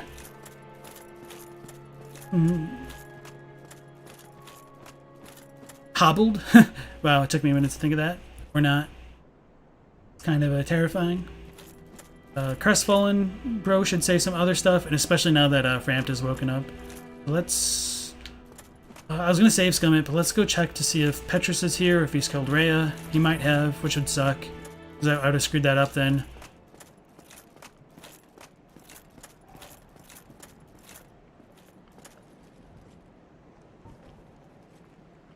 Okay, let me catch up with you guys. Elda says, you thought the blacksmith was just a gross leper, but oh yeah, he did kind of look hollowed. Ziona says, Yuria's undead. No, she just uses the untrue ring. Maybe. We do know that Elfrida is an ashen one, so maybe Yuria is ash as well. It's weird. Strange. Keep saying that. Philippe says, that probably contributes to the whole feeling that the other characters don't work under the same rules as us. Jade says, fundamentally DS2 and 3 lore lost you for those reasons. Philippe says, you feel the problem was there since Dark Souls 1? Elda says, why is New Londo in a cavern? Poo sticks. It's probably just in a cavern because they couldn't be admitted to live in Anor Londo, but it's right next to it, so that's why. As to why they got like flooded by a dam, just poor urban planning. They really only use Ash for Frida. Good guy Lawcheck avenging the Firekeeper. Oh yeah, we also picked up the Black Sky Eye. Not Black Sky Eye, but the Black Eye Orb. A mystical orb found on a keeper's corpse. Invade the world of the murderer of a Firekeeper to defeat the perpetrator and reclaim the soul of the Firekeeper. The Black Eye keeps constant watch on the City of Gods, Anor Londo. So it does give you a faint hint as to where to go if you want to avenge our Firekeeper friend. Jade says, humanity be absent other than Dark Souls 1 though? That's the lore that ties it together for you. Hamstrung. Well, hamstrung is different. I was thinking of hobbling, but thank you. Jade says, I see what you mean though, Philippe. And Philippe says, you're not sure you grasp the point of ashes beyond a gameplay device to justify the Endbring system. They're basically just the chosen undead with a new coat of paint, but that just ends up making the undead feel irrelevant. They could have just given the ability to use embers on undead. Yeah, it's kind of a messy topic. Let's just kind of leave it there, I suppose. Oh, I'm sorry. Miracles, was it? Sometimes I lose myself. Pay me no mind. Well, let's go check out Rhea. Hopefully she's still alive, because that'd be ideal with where we've saved things.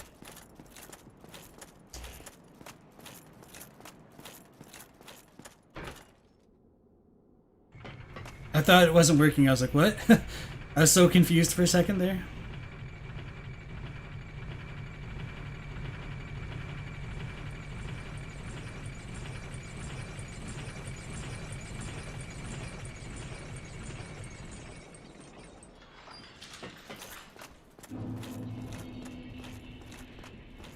Damn it. He killed her. Fudge. I really wanted to send her to Seath. We done goofed. Because I saved it after killing Quelaag. Because of the Fair Lady stuff. Damn it, damn it, damn it, damn it. I didn't think about that.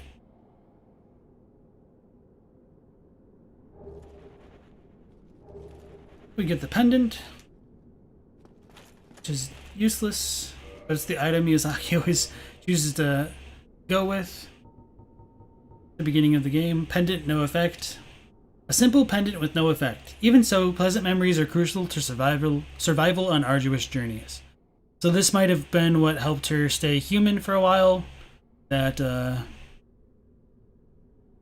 yeah. Let's go see Petrus. I goofed, y'all. Didn't even pick up her miracles.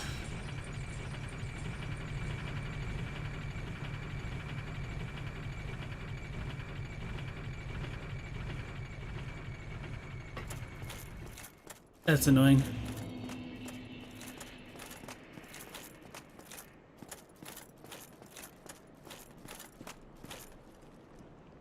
It's kind of why I wish that the games had a more robust saving system. Especially since it can be worked around in this day and age. I feel like it's a little bit archaic, but I understand why they have it set up the way that they do. Are you sure? Then, milady, what terrifying news. What am I to do? All because of my shortcomings. It is my fault. Oh, oh, oh. Oh, I'm sorry. he literally doesn't. I'm distracted by grief. Pay me no mind.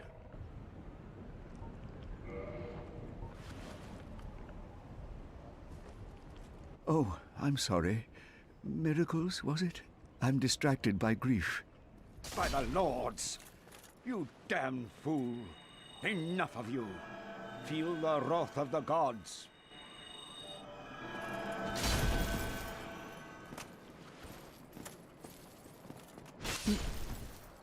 No. This can't be. It can't end like this.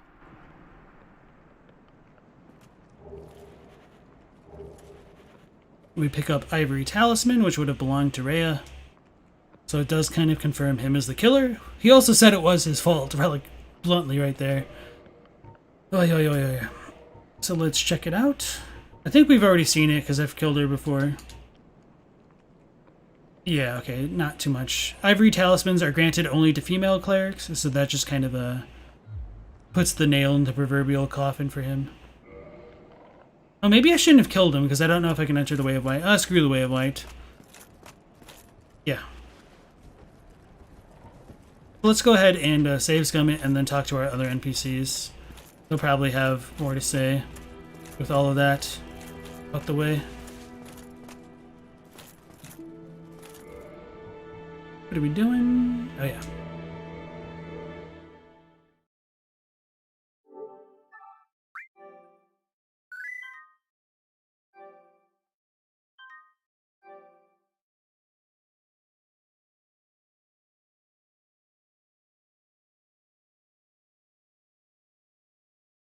And I think to do the stuff with the dark race, I need to like not talk to Frampt.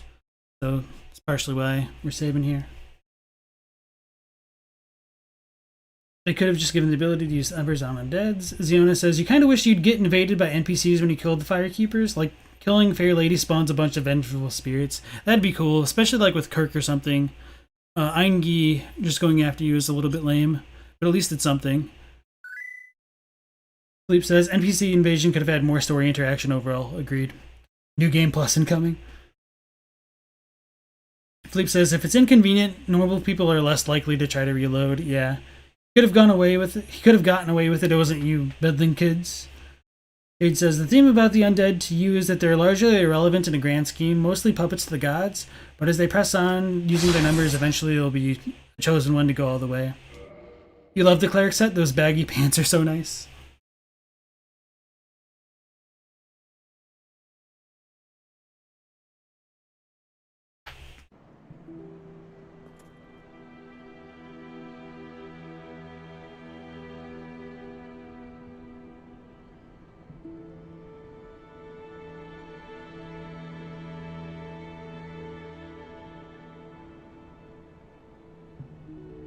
Alright, so let's talk to our guy. He'll probably complain about the smell of Frampt, if I remember properly.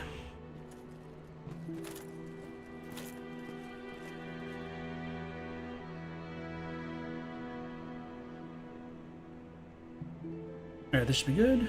Did you ring the second bell? That is incredible, I must say. But now, we have a new problem. It's noisy, it snores, and its breath is lethal. This is no laughing matter, I tell you.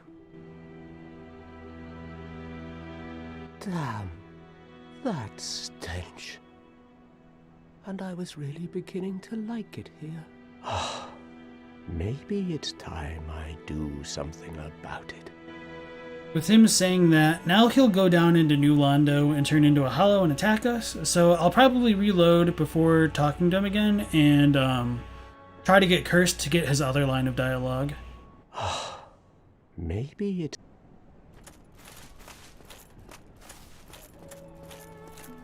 Talk to our boy Griggs. With Sen's Fortress opened up, he'll probably change his tune.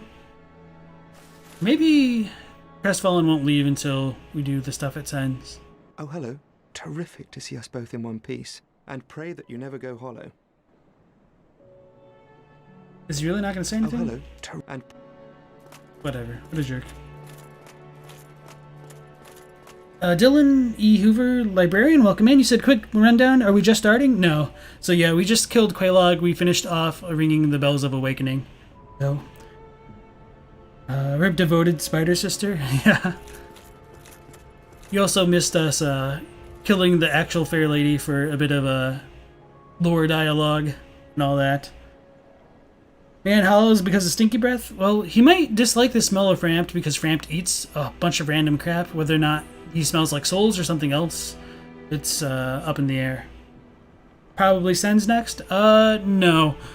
I don't intend to go through Sen's just quite yet because I want to get enough souls to go... Well, hold on, let me rephrase this. I want to get Cursed to talk to our Crestfallen Knight, and then go down into New Londo to get rid of the ghost and open up that path to get the Four Kings ready for later. And then after that, we'll probably go through Sen's and a little bit of Lost Izalith to prepare myself for fighting the Four Kings early, I suppose. Oh, hello there. You've been a stranger these days. Why? What spectacular pyromancy? Tell me about it. I have never seen anything like it. I see. I suppose I was mistaken. In any case, I definitely trust you. Apologies, my friend. Forget that I said anything. Why? Tell me about it. I see. Apologies. Forget. So if we send him down there, he will kind of go hollow, and we'll find him in the Great Swamp, because he's in pursuit of Quelaana stuff. So it's interesting that he says, like, what spectacular pyromancy, because we don't have anything. I don't think we picked up anything. Maybe it's after... Yeah, I don't know. Goodbye then. Be safe, friend. Don't you dare go hollow. We'll do his stuff a little bit later. So this is Frampt, and so we'll probably need to reload a couple times, maybe, for all of his dialogue. I also want to show off a lot of the Koth stuff.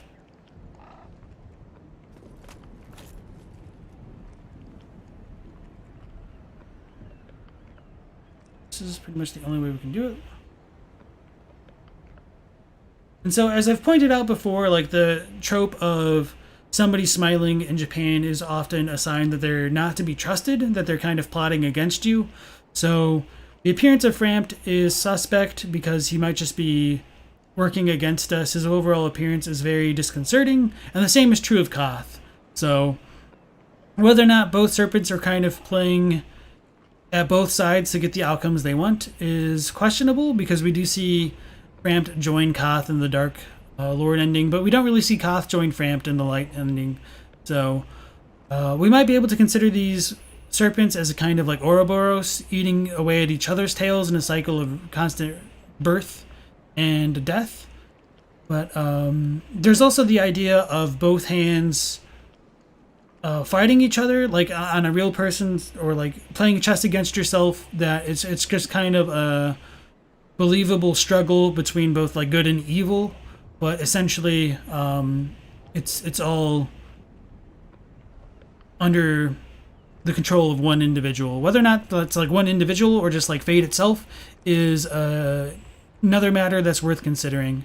But at the very least, if all of the agents kind of knew that they were like working together or like controlled by the same thing, it would kind of make it devoid of meaning. So they're probably ignorant of that idea that their opposition might be like preordained or something like that. But again, that's a bit more of like a Buddhist belief of like good and evil, or even like Christian to a certain extent, with like everything that we can see in the Bible.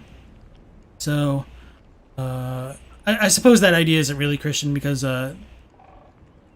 the whole idea of divinity being beyond man, and everything doesn't necessarily mean there has to be like predetermined good and evil, I guess. It's just one of the things of it wouldn't necessarily be a struggle if the outcome was already predetermined, I suppose. So for the agents within the game, it's kind of necessary for them to go through the motions and be ignorant of everything. I digress. Elda says, poop breath makes Crestfallen go hollow. Exactly. You love Ramped, he's such a bro. Dylan says, so Crestfallen has lost his only hope in the comfort of Firelink because it smells too bad. Yeah. Diona says, if you're doing Sif Secret cutscene, you have to side with Framped and can't do the Four Kings early. As long as you don't give the Lord Vessel to Framped, you can do Koth's quest. So yeah, we're probably not going to do the Sif stuff just because we do need a lot of the Koth dialogue. That dialogue is way more important.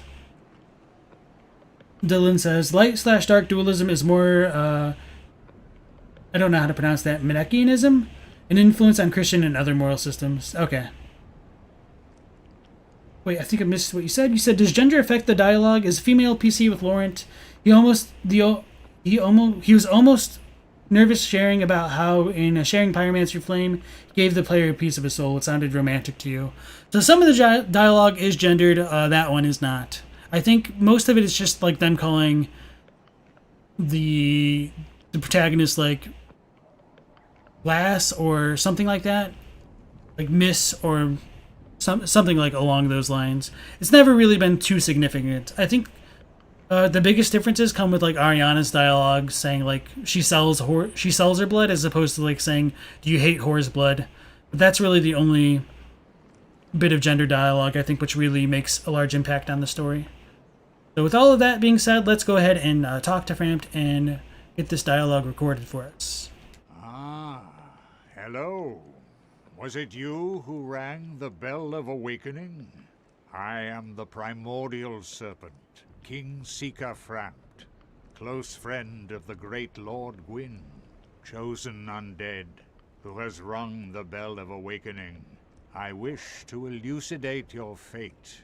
Do you seek such enlightenment?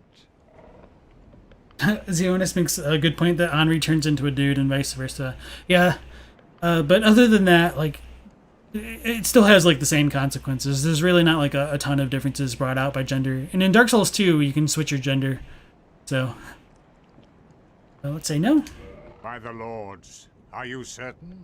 Well, perhaps I was wrong. There can be only one chosen undead. I will continue my search. You are freed from duty. But then again, you did ring the bell of awakening. I will stay here a while. Speak with me if you should change your mind. So it's interesting that Framped can willy-nilly decide if somebody is the chosen undead or not, despite them having like rung the two bells. Like obviously, the bells still might designate us as being like a quote-unquote chosen undead, but the fact that we can so easily walk away from it or say that we're not and have him like quote-unquote relieve us of that duty is really interesting, and it might allow us to cast some doubt as to the veracity of there actually needing to be a chosen undead. It could be potentially like a chosen anything, but we're just the ones who kind of showed up. So are the prophecies made by the gods to control the humans? Potentially. Like there's a lot of reason to believe so, but there's also a lot of motivation on the humans' part themselves to kind of link the flame and get rid of hollowing and all of that kind of bad thing. All of that bad stuff, rather. Nito's coffin. We do have the Fair Lady's Pyromancy? I thought we didn't join the Covenant, though. Yeah, we didn't join it.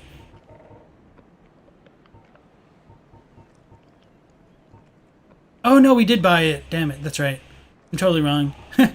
Forgot I did that. Okay, so ignore what I said about Laurentius, I suppose. Thank you for reminding me, El Gusto. Dylan says, Framp needs willing stooges to go along with the scheme. They're the easiest to manipulate. Yeah. And how many players just kind of blindly went along with what he said? I think they did a really good job of keeping players in the dark, pun intended, I suppose, with how these quest lines fill out. What brings you here? Had a change of heart about your fate as an undead? By the lords. Well, but then I would... Okay. What brings you... Very well. Then I am pleased to share. Chosen undead, your fate is to succeed the great Lord Gwyn, so that you may link the fire, cast away the dark, and undo the curse of the undead. To this end, you must visit Anor Londo and acquire the Lord Vessel. So it's pretty straightforward here that the curse of the undead makes people go hollow, and that's a really, really bad thing for humans. We want that to go away.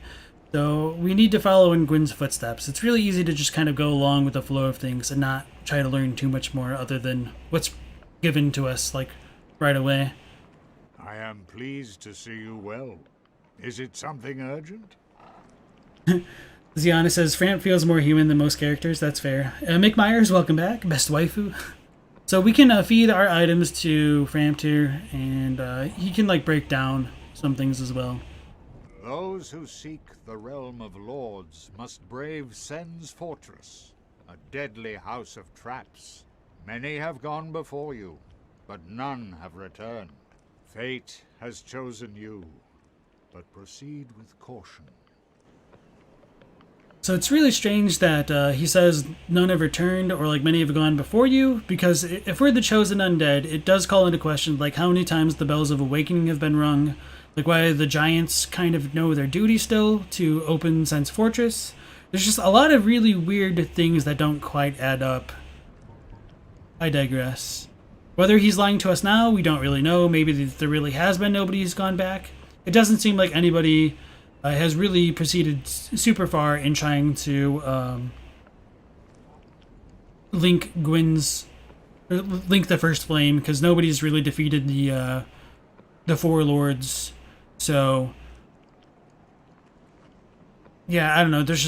It's just weird that they really placed all this belief on a chosen undead when they could have failed at any of the other lords for filling up the Lord Vessel. But I don't know. Those who seek the realm of Lord... Okay. Farewell, chosen undead. I remain here and await thee. Mick says you can't stay for long, just popped in to drop a like. Thank you very much, Mick. And Elda said Demon Souls has a female-only armor. Yeah, I mean, they do have like female sets, but generally it doesn't add too much. I am pleased to see you well. Is it something... I think you can hit him over here, but later on when you get the Lord Vessel, you can just hop down to go down to the area. So it's kind of funny that you die here before it's the right... Oh, damn it. Before it's the right time. I forgot we can't rest at the...